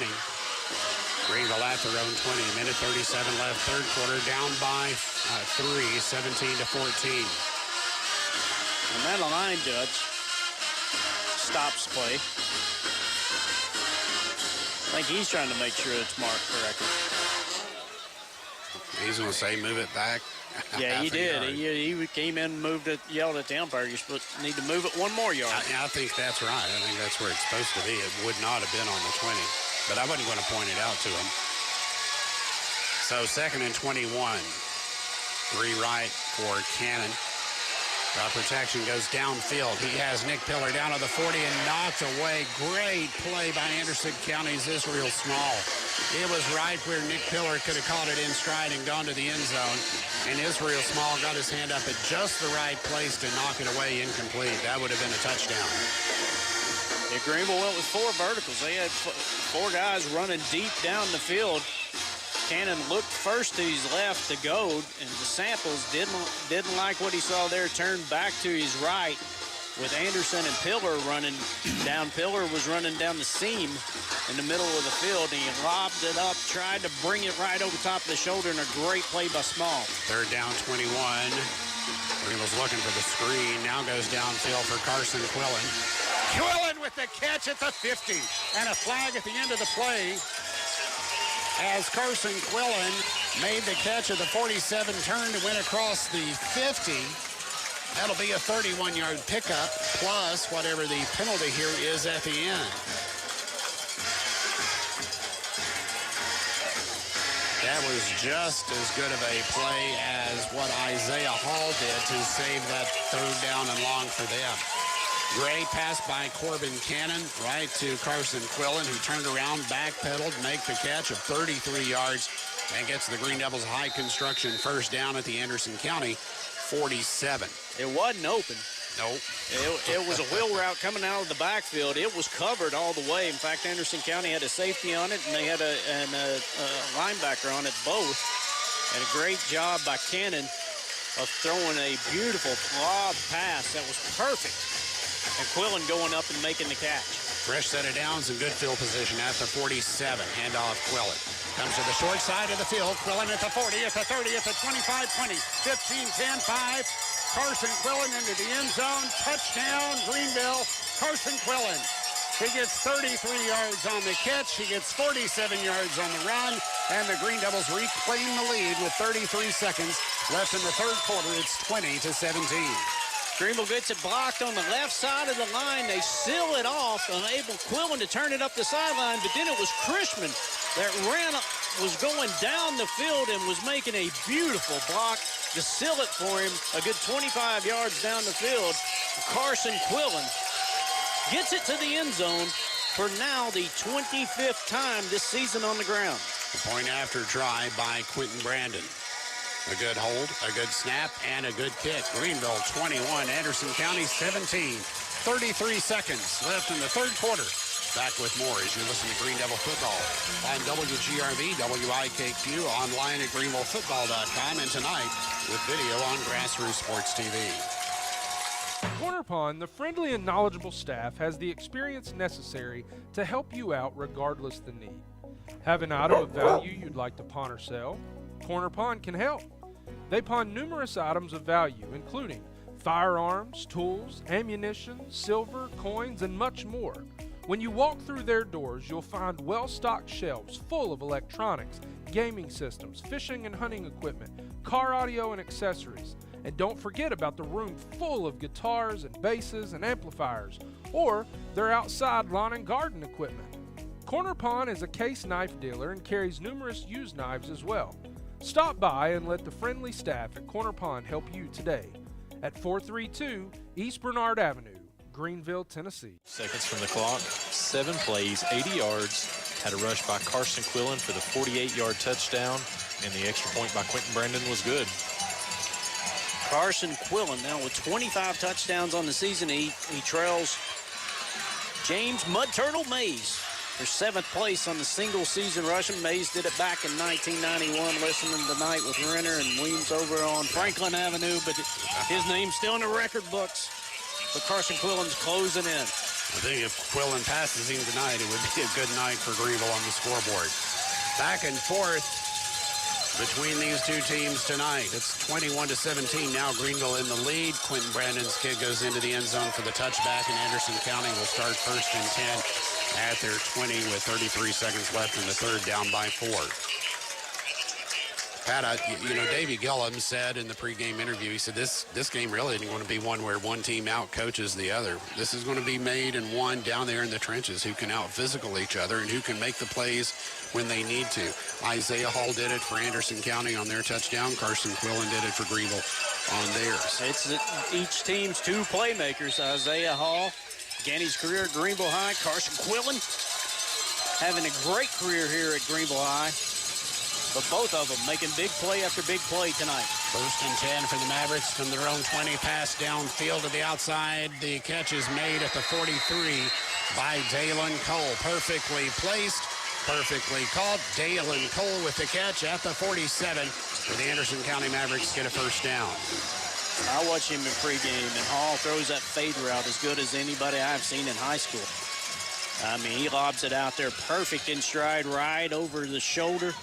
That was the only place that ball could be caught. And it was just a dime that he dropped right over top of the receiver's shoulder, had to go in the air, pulls it down, and lands inbounds.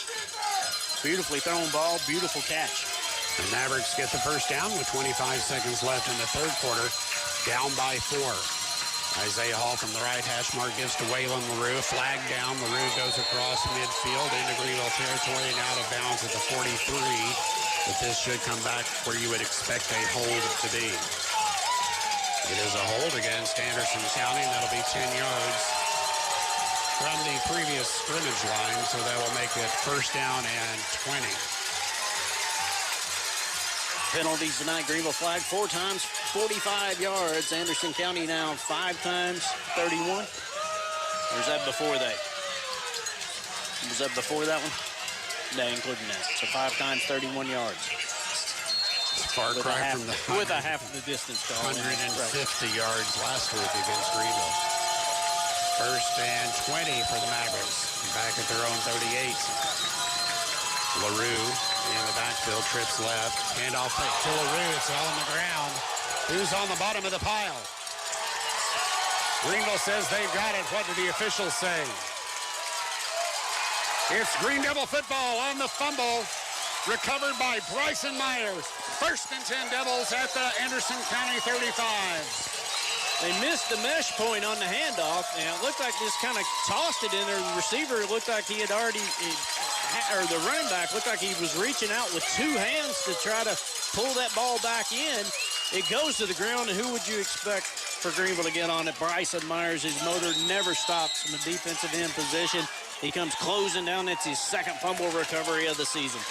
So the Green Devils have it first and 10 at the Anderson County 35 with 12 seconds left in the third quarter. A game where turnovers, you just can't afford to do them the way these two teams have played tonight. That's what Gillum said. Whoever plays the cleanest tonight will win this one. I think he nailed it.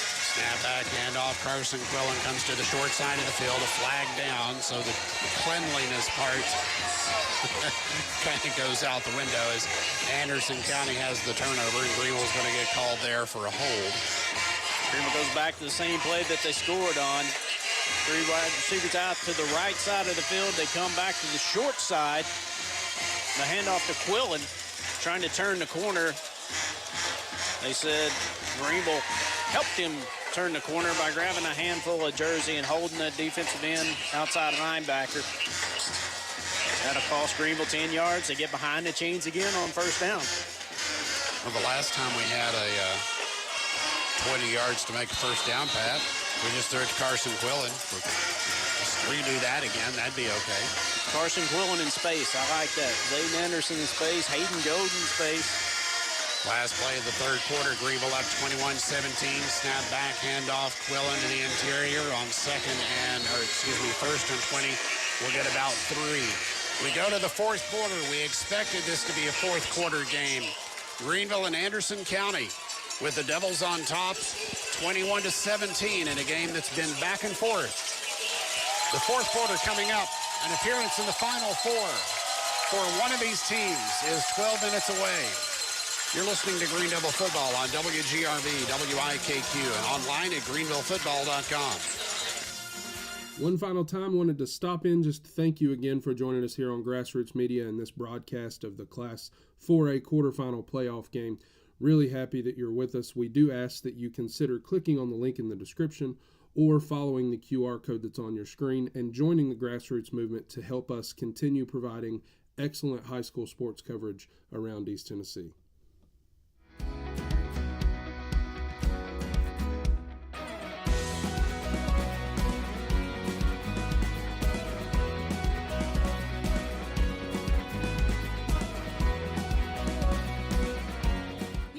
offers contactless buffet to go with JoJo's Family Feast or anything on our menu for carryout. We also honor birthday parties and cater to businesses and large events. We make it easy. Call us today. Pizza in Greenville. Visit us today at Merle Norman Greenville, Eastgate Shopping Center on Tusculum Boulevard. We go to the final stanza with Greenville leading 21-17 over the Anderson County Mavericks.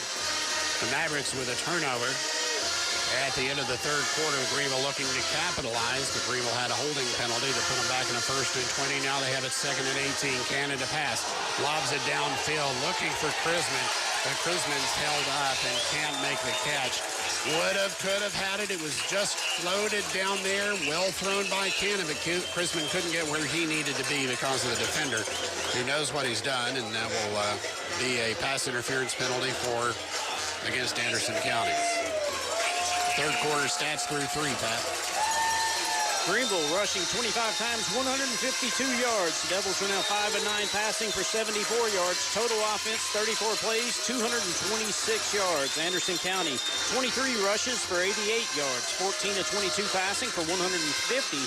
Total offense, 45 plays, 238 yards for Anderson County. Greenville penalized 5 times, 55 yards. Anderson County 5 times, 31 yards. Greenville's had the ball for 14-26. Anderson County 21-34. The penalty gives Greenville a 2nd and 4 at the Anderson County 29, up by 4 with 11:54 left in the game. And off Carson Quillen, looking for room to run behind Zach Chrisman. Will get to the 26.5. Greenville needs the 25, so they're short by about 1.5 yards. Make it 2 yards with that spot. Do they bring in the beef set here? Do they go with Quillen out of the Wildcat? I think you about got to. They're crashing down the line. If it's going to be a handoff, I think Cannon may have to pull it. Rain starting to come down. They'll be keying on Quillen on this play. So Greenville doesn't get the Rhino team in. They will go on their regular set with trips left, tight end right on 3rd and 2. Handoff fake to Quillen. Cannon's going to keep. Cannon fights his way very close to the first down. He's going to be short by about 0.5 yard, but he stretched out right at the end. So Greenville will have it 4th and inches with 11 minutes left to go in the game, and they bring in the Rhino set with Armbrister, Myers, and Dixon blocking. They bring Cannon off. They keep Quillen in at quarterback. Call it 4th and 1 yard. Can Greenville get the push here? Trying to capitalize over the turnover by Anderson County. They come to the line. Biggest 4th down conversion of the season. Quillen takes the snap. Student body left to the outside. Quillen's got the first down. He's got the touchdown. Carson Quillen needed 1 yard. Got 21. Touchdown Greenville. Greenville got it sealed. Everybody's expecting it to go between the tackles. They snap it out of the Wildcat formation with your playmaker, and Quillen just takes it off the left side, outrushed a linebacker for Anderson County to the corner and turned it up. There was no pursuit. Once he got the first down, he had the touchdown. And Greenville now up 27-17 with the try to come next. But Anderson County has the skills and the team and the speed to come back quick. Snap back, ball down. The extra point kick is up, and the extra point try is good. Greenville leads 28-17. 10:21 left in the third round of the playoffs, but there is a lot of football left, and Anderson County is dangerous. Don't go anywhere. Back with more as you listen to Green Devil Football on WGRV, WIKQ, online at greenvillefootball.com. Tommie's Plumbing has provided professional plumbing services to the residents of Greeneville, Tennessee for over 30 years. Our experience and reputation have helped us grow our business to add locations in Jonesboro, Tennessee. Tommie's Plumbing is local and family owned, and we offer a full line of plumbing services, such as kitchen faucet, shower faucets, commodes, and bathroom faucets, as well as drain cleaning. We also provide outside plumbing work, such as septic and sewer drain cleanouts, as well as repair and replace. Tommie's Plumbing pretty much does it all. Tommie's Plumbing is licensed, bonded, and insured. Our quality workmanship and passion to provide our clients with expert service is second to none. We guarantee we have the best warranty around. For all your plumbing needs, give Tommie's a call at 638-3662. Devils scoring drive took 1 minute 51 seconds from the clock. 5 plays, 35 yards. Had a rush by Carson Quillen for the 26-yard touchdown, and the extra point by Quentin Brendan was good. 26th rushing touchdown now for Quillen. He ties Mud Turtle Mays for single season on ninth on that all-time career single season list. Quentin Brandon's kick goes sailing into the end zone for the touchback. The rain has held off so far tonight. It doesn't look like the heavy stuff is going to come down. Well, actually, it doesn't really look like it's going to come down at all, but it certainly hadn't affected this game as it looked like it might earlier in the day. Pat, the turnover by Anderson County, that's big, but Greenville can't let up here. They're up by 11, but Anderson County can make that up really quick. Just a big play offense. It's going to come back quickly on you, Green Devils. Got to get to the quarterback and got to get Hall to the ground when they get there. 10:21 left in the game. Greenville up by 11, 28-17. Mavericks first and 10 from their own 20. Hall fakes the handoff, pass outside, looking for his receiver. Has the receiver, and the catch is made by Trent Strickland, and just like that, they pick up 19 yards. Carson Quillen is there to make the tackle out at the 40-yard line. Give him 20 yards on the catch. First and 10 Mavericks at the 40. I hope somebody's watching that other Norfolk Southern that came through, because the 908 is rolling through now. First and 10, Mavericks with trips left, empty backfield now. Quick pass is made to Dalen Cole, zipped it across the middle, and Greenville's Thomas Lawler makes the tackle. Great pass, BB in there, Pat. Yeah, just a backside, quick slant route. Snap was a little bit low. Hall had to go down to his ankles to get it, and he just immediately popped straight up and fired about a 5-yard BB right down to the inside, right at the hash mark. Second down and 3, Mavericks at their own 47. Hall, here comes pressure. He throws it back across the field, and the catch is made by Cole again. That'll be a first down catch at the Greenville 48. Nick Pillar is there defensively. Greenville's getting pressure and making Isaiah Hall run 10, 15 yards outside the pocket, but he's so patient, and his receivers are so good about helping him out that they make those plays work. First and 10, Greenville's got too many men on the field. They run one off. Snap back, Hall. Out of the pocket he goes. Gets free from Bryson Myers. Now Hall is across the line of scrimmage. He's got to go, and Emmanuel Dixon brings him down at the 45. Be a pickup of 3, second down. 8:42 left in the game, and Greenville has a player shaken up on the play. 28-17, the Devils with the lead. Anderson County has it 2nd and 8 at the Greenville 45 when we come back, as you listen to Green Devil Football on WGRV, WIKQ, and online at greenvillefootball.com.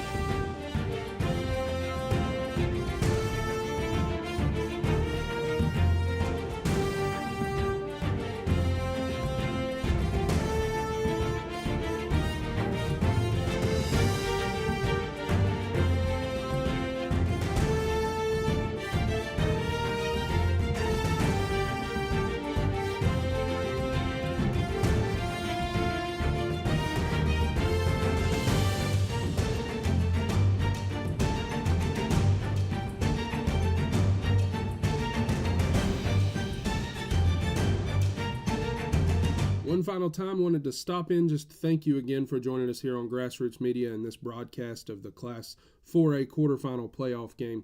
Really happy that you're with us. We do ask that you consider clicking on the link in the description or following the QR code that's on your screen and joining the Grassroots movement to help us continue providing excellent high school sports coverage around East Tennessee. Selection of Lazy Boy furniture and over 300 recliners to choose from. At Roberts, you can buy 2 matching Lazy Boy recliners for only $9.99. Don't order and wait. At Roberts, you can enjoy it now. Make the short drive to Roberts Furniture and Mattress Gallery in Town Square Shopping Center. Back at Burley Stadium with 8:40 left in the game. Greenville leading 28-17. Quentin Humphreys shaking up on the play. He'll come off up, favoring that left leg. They took his left shoe off. You could tell he was dealing with something lower leg, ankle, or shin related. He'll come off. Quentin's played a good game tonight defensively. They will miss him. 6'3", 260-pound junior. He's been chasing Hall around that backfield all night long. Let's hope it was a cramp. They were working on that lower leg for a long time. So the Mavericks are in a 2nd and 8 at the Greenville 45 as play resumes. Greenville leading 28-17 with 8:40 left in the game. Ball to the right hash mark, trips left. Isaiah Hall at quarterback. As Xavier James, the running back, had released. Hall now in open field. Thank you, Mr. Official, who forced Isaiah to cut back to the right, and Isaiah Hall's going to be slow to get up. He'll have the first down across the 35 down to the 32, but he's going to come up slow. And he took a big pop. He got sandwiched in between Armbruster and Emmanuel Dixon, and both came crashing in on him. Everybody trying to get him to the ground. He's limping a little bit, and they slowed him up. But Hall's a competitor. I'm not sure he knows where he is. Yeah, I don't know either. I think Moog is telling him to go to the ground. I think he may be concussed. I'm not sure he knows where he is right now. He's wandered around in about 2 big circles and ignored his teammates and said, you need to go to the sideline and get checked out.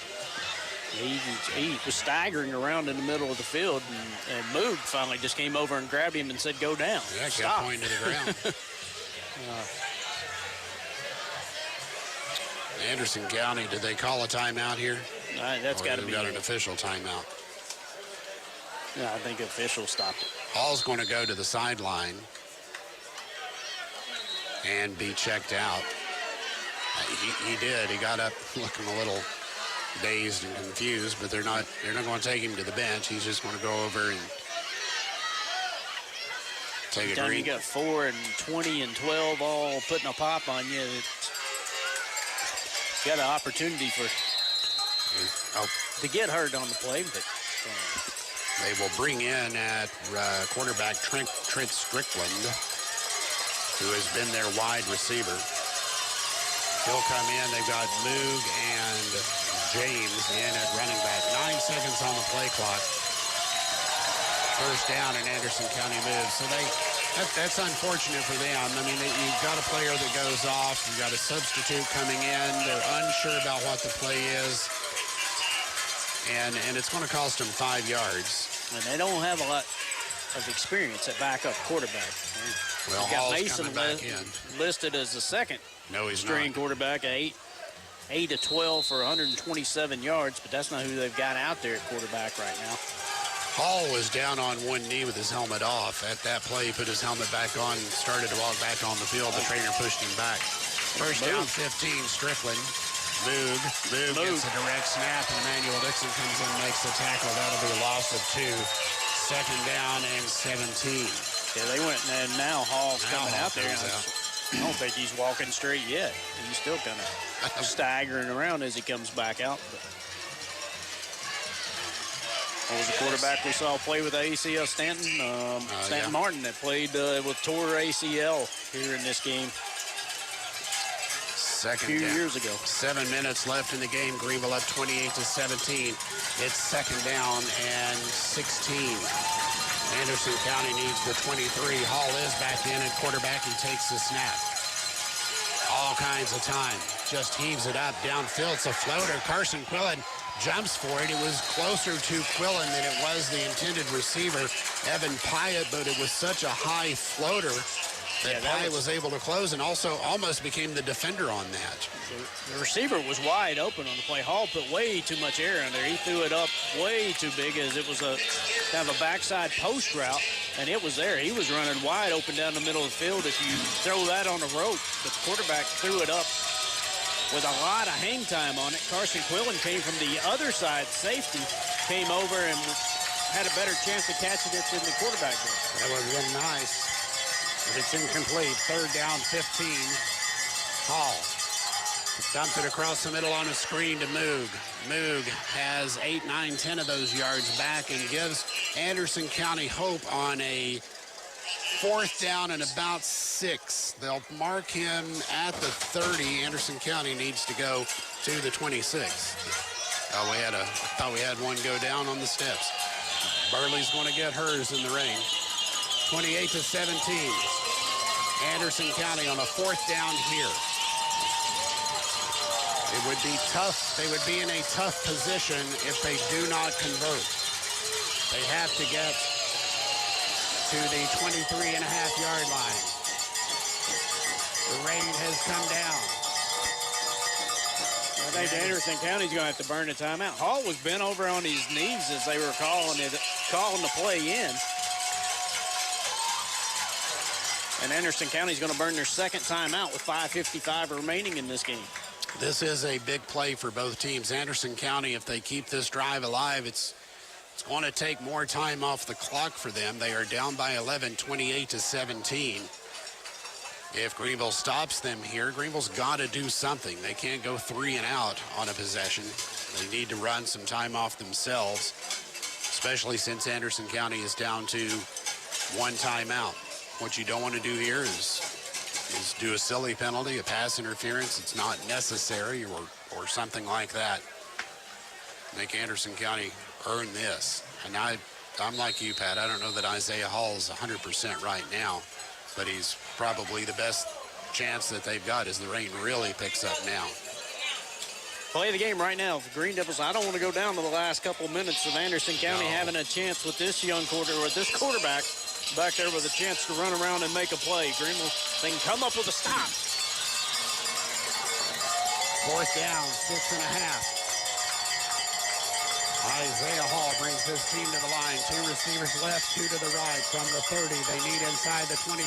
Snap back, pressure on. Screen pass, Moog. Moog at the 30. Moog gets free, gets to the 25. Move to the 20, and the Anderson County Mavericks have life with a 1st and 10 at the Greenville 20. Mr. Football candidate, and he was lined up. Emmanuel Dixon had it all the way as they dumped it off to him out in the flats.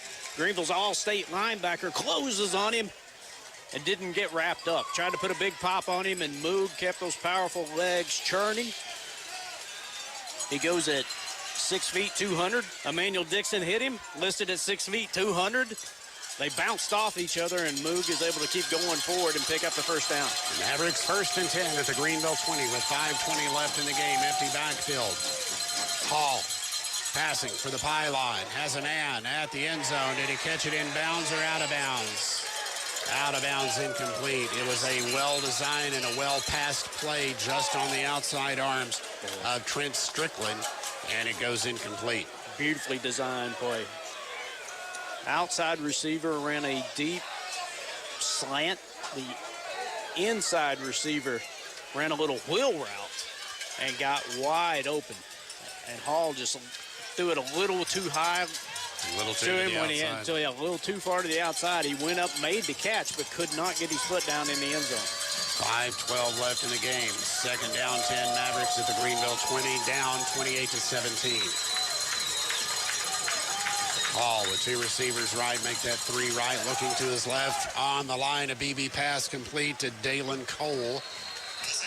They'll say Cole was inbounds at, where are they going to mark him at? No way to tell. Everybody's standing up, holding up an umbrella. You can't see really from the hash marks in down in the lower end zone. At the 10, at the 9. So it'll be now, 1st now and that's goal. why we got a video board. Yeah, but we're zoomed out. 1st and goal at the 9. 4:53 left in the game. The Mavericks come back to the line quick. A snap back. Hall's not ready for it. Looking, and this is a busted play. Goes into the end zone and incomplete. Hall was looking to his left when the center rather snapped it. He's lucky to have caught it and made something happen. The pass goes incomplete, and that will bring up 2nd and goal at the 9. Could have been disastrous for Anderson County. It stops the clock with 4:42 left in the game. Greenville up 28-17. Hall looking to the sideline for the play. 17 seconds on the play clock. Is there a flag on the sideline? This got to be a sideline warning. I don't think the Anderson County staff was happy that wasn't a PI against the Green Devils in the end zone. Well, it works well for Anderson County because it stops the clock.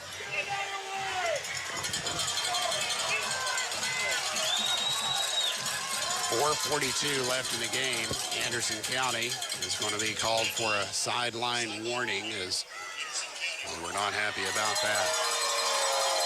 Now, it may have been. We can't see this corner of the end zone. Hall, though, really was just chucking it up to get rid of it because it was a busted play due to the early snap by the center. Receiver gone to the back corner and was trying to work his way back to the front of the end zone. He was complaining he was held up. May have been. It stops the clock on that penalty. That's good for Anderson County. 4:42 left. Oh, it's an incomplete pass. Wouldn't have made a difference. Sorry. 2nd and goal at the 9. Into the end zone. The pass is intended for, is it Strickland on this near side? It goes incomplete. That will bring up 3rd and goal at the 9. Greenville up 28-17 over Anderson County. Rain coming down a little bit heavier now. The ball is on the left hash mark. Hall 20 of 31, 215 yards with a touchdown. Anderson County needs it now. Trailing 28-17, 4:37 remaining. And the Green Devils bring pressure. 3rd down. Anderson County 6 of 11 tonight on 3rd down. 3rd down, 9. Snap back to Isaiah Hall. Plenty of time. Here comes Bryson Myers with the sack at the 24. Bryson Myers with the big hit and puts Anderson County in a 4th and goal at the 24 on the sack of Isaiah Hall with 4:22 left in the game. Do you try a field goal now? Now it's a 4th down. He can hit from about 42 yards is what it looked like in pregame. I think they're going to try to make it an 8-point game. A 4th down and 19. Let's see where the ball will be placed. It'll be placed on the 26, so it'll be a 36-yarder, definitely within his range. 28-17 with 3:54 left in the game. Anderson County hoping to make it a 1-possession game.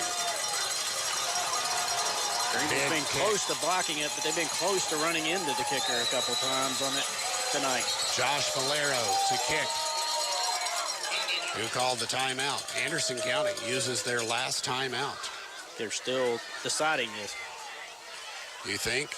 I think they're still trying to decide whether they want to do this or not. But so Anderson County calls a timeout. They want to discuss what to do here. It's a 28-17 lead for the Greenville Green Devils. 3:38 left in this 3rd round game. Let's give a shout out to, we got a bunch of people listening and watching down in Knoxville, Tennessee. Jackson, Connor, Pete, Bowman, Spencer, Avery, Lauren, Colby, and the boys in Knoxville. Colby Freeman and his crew, Jackson Tillery, former Green Devil. All of them down in Knoxville tonight watching. And we've got listeners all over the world listening to Green Devil football tonight. The rain coming down heavy now with 3:38 left, 28-17. The sack by Bryson Myers, a big one, sets Anderson County back at the 19-yard line for its 4th and goal. They still keep Josh Valero on to try the field goal, which would be a 35-yard attempt. A miss doesn't seal it for Greenville, but it sure would be a whole lot more comfortable to force Anderson County to have to score twice in 3:38 should your offense not move it. no timeouts. Greenville could pick up a 1st down and about win this thing. Greenville sent Emmanuel Dixon all the way back to the end zone. I don't know what he's asking. He's talking to the 2 guys under the goalpost. We got the Baileys listening on their way back from Charlotte tonight. Here comes the kick to make it a 1-touchdown game. Valero from 36. The kick is low and no good. No good. 28-17 remains your score. The Green Devils up by 11 with 3:34 left in the game. They are 3 minutes and 34 seconds from having to practice on Thanksgiving and play next Friday night here at Burley Stadium. What a gutty second half effort by the Green Devils. As Anderson County led 10-7 at halftime, but Greenville's offense was sputtering around with only 68 total yards. 37 of that coming on a fake field goal, but here in the second half, Greenville's offense has taken flight, 255 yards. Corbin Cannon has done an excellent job, 5 of 9, 74 yards in the second half for the senior quarterback. It is Carson Quillen carrying the load, 21 rushes, 184 yards, and 4 touchdowns. So Greenville is confused about who they need on the field. They go into their Rhino set with Quillen at quarterback on 1st and 10. Quillen with the snap, and did Greenville call a timeout before the snap? They weren't prepared for that. They were running Armbruster on late like in that Rhino set, but they didn't want to lose. No, they're going to call him for a illegal substitution, a 5-yard penalty. So it will be 1st and 15. Hate to see that. 3:33 left in the game. You don't want to go back to your 15 and make a mistake. I don't want Isaiah Hall to have the football in his hand again. I do not either. Him as anybody I've seen this year. So Quillen will take the snap. Student body left. We'll get to the 16. Anderson County cannot stop the clock. They have no more timeouts. 40 seconds on the play clock. Greenville can run this down to about 2:40 before they snap it on 2nd down. They could run it down to about 2 minutes before they have to snap it on 3rd down. They could run it down to about 1:20 before they'd have to snap it on 4th down. But you don't want that. You want to pick up a 1st down here. The Devils have all 3 timeouts. Should they need them, they can call it when the play clock gets down to milk every second off of it. And then Anderson County would have to have 2 possessions. We saw Cherokee one time just keep moving on offense and getting another down after running the clock down to they did. They'd start the clock. Snap comes back to Carson Quillen on the ground, and it's he has to dive on it as he wasn't ready for it, and this is not how you finish pretty. It's pouring. It's raining hard right now. Greenville tries to snap it back. It came back low, right around the ankles. Quillen did a great job of corralling the football, stopping it, but it's 3rd down now. 3rd down and 20. The clock running, 2:20 to go. Anderson County with no timeouts. Can't stop the clock. Now you're setting yourself up to have to punt a wet football and out of your own end zone. Down. 2:10 left in the game. Greenville up 28-17. 9 seconds on the play clock. As Quillen lets it go. And the go offsides, really? Come on. Move, yeah. Offense moved. Thought the snap was going. Dead ball, false start against Greenville. Now, let's see if the whiteout winds the clock. They'll wind it at 25 seconds. As Pat said, we were at Cherokee one year in the Zeller years, and Cherokee moved twice and got the clock running both times. Get to run an extra minute off the clock. He doesn't wind it. Doesn't wind the clock. He just blew the play clock to start, not the game clock. So now Carson's standing back at the goal line. He takes the snap.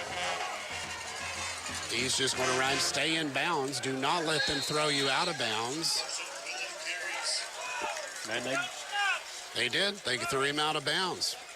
Poor clock management and play here for Greenville to get out of this game. You have such an opportunity. Yeah, Quillen rolled off to the right side, did everything he could do to stay in bounds. They had 2 guys a hold of him that threw him down out of bounds. And they stopped the clock, and that'll be 1:48. No time. On the clock as Greenville has to punt out of their own end zone. You go backwards. You have a mistimed snap. You run it to the outside and go out of bounds. You have a penalty. Snap is back. Great kick.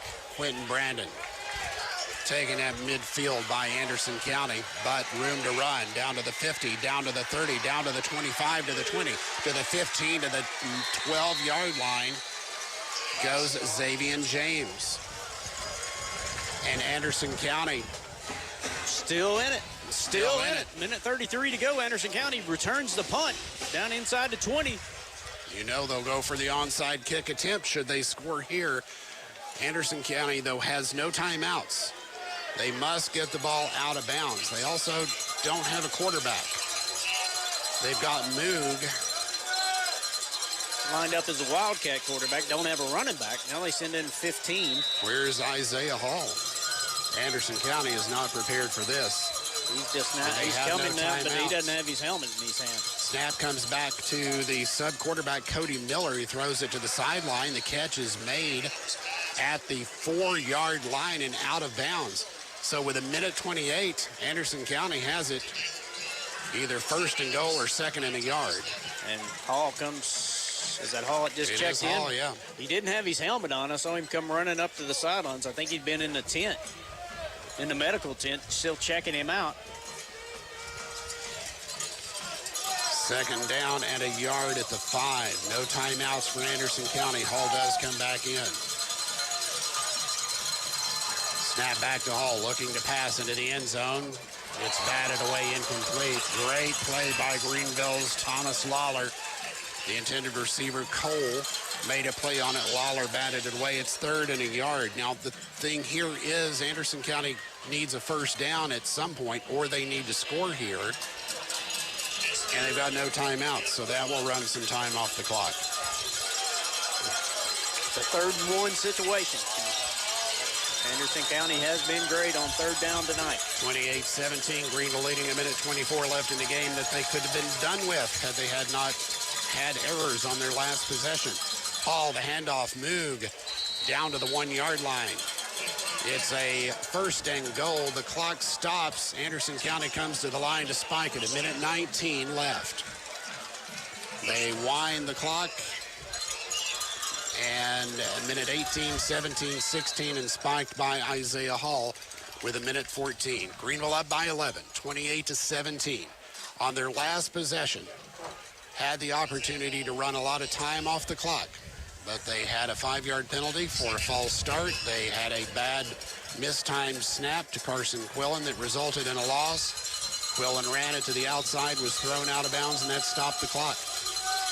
Snap back, handoff, move. Tackled back at the 6-yard line. It's Zach Chrisman with the tackle back at the 6, and that's huge. 1:04, 1:03 as Anderson County comes back to the line. It's 3rd down. 58, 57, 56. Anderson County back to the line with 52, 51, looking to the sideline for the play. 48, 47, Hall takes the snap. Rolls to the outside, passes into the end zone, incomplete with 42 seconds left and a 4th down coming up. Carson Quillen is there to break it up. Greenville got, here comes a flag. I think it can be a flag on Anderson County after the play. The line judge just threw it about 15 yards up in the air. After the play, I think somebody was complaining they got held on the play. 42 seconds left. Anderson County. And they're writing down numbers. I think somebody just got unsportsmanship. 4th down. Unsportsmanlike. If it is, it's 15 yards from there. Good. That's huge. And that's huge. I mean, you're down here 42 seconds to go fighting for your playoff life and run the mouth to official and get a 15-yarder on you. That is huge against the Anderson County wide receiver. It is, but I'll tell you, Isaiah Hall can throw it from there just as easily as he can throw it from anywhere else, and it's 4th and goal from there. 42 seconds left in the game. Greenville up 28-17. The rain really coming down now. Last gasp for Hall. He takes the snap. Nobody's going. The linemen aren't blocking. Hall just slings it to the end zone. It's an throw-up ball, and Nick Pillar picks it off into the end zone for the interception. And the Green Devils will have a 28-17 lead and the ball with 32 seconds left and an injured player on the field. Greenville, I think they were blowing the play to start the play. The official blew the football in play, and Greenville thought they were blowing it as a penalty as nobody really fired off the ball. Everybody was looking around. Hall rolls out to his right, tries to throw it back to the left side of the field, throws up a jump ball. Pillar goes up for the Green Devils, picks it off. That'll be another turnover for the Green Devils tonight. Coach Gillen said whoever plays the cleanest will win this game. And I think the Green Devils can put the pink champagne on ice. We're on to going to the semis. And Coach Eddie Spradlin goes over to check on Brandon Iezzi, who's okay. And as Coach Spradlin comes to the near sideline, he throws his fists in the air. It will be the first third-round win in 3 tries for Eddie Spradlin. He'll go to the semifinals with the Green Devil team that's undefeated on the season and has been in the trenches tonight with a very good, a very talented Anderson County football team. And Pat, we'll talk about the great real estate and auction player of the game coming up in our post-game report. I want you to think about that. As Greenville didn't have the greatest of first quarters, but a very well-executed second half. They only have to take a knee here to get the win. Who's your great real estate and auction player of the game? You got to go Carson Quillen, 24 rushes, 182 yards, 4 touchdowns tonight. Carson Quillen was a difference maker for the Green Devils. He absolutely changed the game in the second half with his running ability, putting 4 scores on the board. Tonight, 3 in the second half. The power of the Green Devils to a 28-17 victory. Anderson County had a 6-4 regular season record, and that doesn't look great, but I'll tell you what, the people that Anderson County played, it was like Eddie Spradlin's first year. You had such tough competition that you might not have had the greatest record, but it made you better in the playoffs. 3 of the 4 losses came to teams that are playing tonight. Right. And 1 to Knox West. They very well may win a state championship by 1 point, an extra point. 32 seconds left, and the Devils go into the victory formation. They almost tried this on the last possession and couldn't close it out. Corbin Cannon takes the knee, and that will be it. And I'll say hats off to Corbin Cannon for his second half play, 5 of 9 for 74 yards. He had some rushing of 11 yards that kind of threw Anderson County off of the scent of Carson Quillen, that I think opened that up a little bit for him. Your final score from Burley Stadium as the last 10 seconds click off the clock. Greenville gets their first quarterfinal win in the Eddie Spradlin era. They will be at home next Friday night against either Upperman or Macon County. Upperman was winning that game earlier. We'll try to get a score update before we go off the air. But in any event, we'll be here at Burley Stadium next Friday night. The Green Devils have to practice on Thanksgiving morning.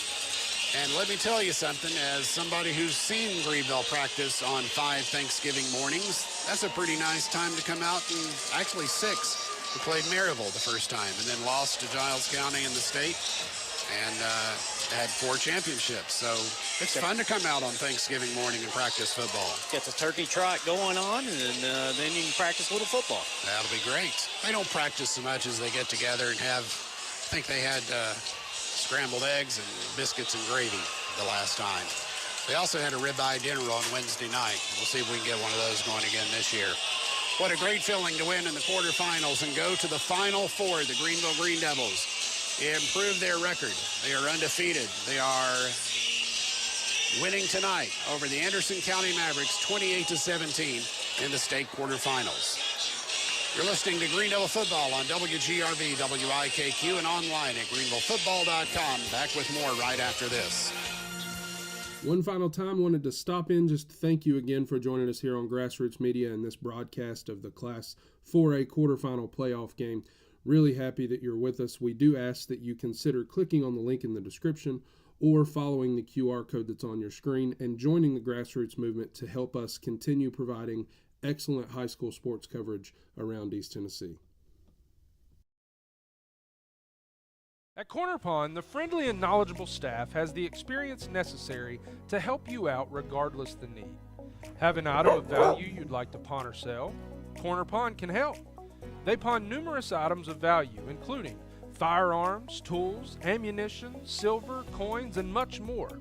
When you walk through their doors, you'll find well-stocked shelves full of electronics, gaming systems, fishing and hunting equipment, car audio and accessories. And don't forget about the room full of guitars and basses and amplifiers, or their outside lawn and garden equipment. Corner Pond is a case knife dealer and carries numerous used knives as well. Stop by and let the friendly staff at Corner Pond help you today at 432 East Bernard Avenue, Greenville, Tennessee. Are you getting the most for your investment? At Hometown Realty of Greenville, we pride ourselves on our negotiations on behalf of our clients. When you sign on the dotted line, we will be by your side throughout the process. Whether it's homes, farmland, or commercial property, call Hometown Realty of Greenville for all your real estate needs. There sure is a lot going on now in our community. The Depot Street project is finished, new developments in retail and restaurants, and you've seen the men and women with the Greenville Energy Authority installing overhead lines for their new broadband internet service coming this fall. The GEA is working hard to make sure you're not disrupted in your daily schedule. Their new broadband lines are going up on their poles. They don't have to close roads, no digging through your yards or across your street or driveway. Your Greenville Energy Authority, bringing broadband internet to Greenville. There'll be a game at Burley Stadium next Friday night as the Greenville Green Devils will host either Upperman or Macon County. Upperman is leading that game 17-7 in the third quarter. Upperman at 10-0, the number 1 seed out of Region 4, was hosting Macon County, who was the number 2 seed out of Region 4. Upperman beat Macon County in the regular season. They are beating them 17-7 now in the third quarter. If that score holds, you can bet the Upperman Bees will have a little something to say about it. They were knocked out of a state championship by the Greenville Green Devils basketball team. But we would love to have them here at Burley Stadium. We'll love to have anybody at Burley Stadium next Friday night. Greenville winning tonight over the Anderson County Mavericks. We'll take a break as you're listening to the B. Wilson Insurance Agency post-game show. It's Greenville 28, Anderson County 17 is your final score. Back with the final stats right after this. Hey fans, it's B. Wilson at B. Wilson. Tommie's Plumbing has provided professional plumbing services to the residents of Greeneville, Tennessee for over 30 years. Our experience and reputation have helped us grow our business to add locations in Jonesboro, Tennessee. Tommie's Plumbing is local and family owned, and we offer a full line of plumbing services, such as kitchen faucet, shower faucets, commodes, and bathroom faucets, as well as drain cleaning. We also provide outside plumbing work, such as septic and sewer drain cleanouts, as well as repair and replace. Tommie's Plumbing pretty much does it all. Tommie's Plumbing is licensed, bonded, and insured. Our quality workmanship and passion to provide our clients with expert service is second to none. We guarantee we have the best warranty around. For all your plumbing needs, give Tommie's a call at 638-3662. Team experienced agents ready to work for you.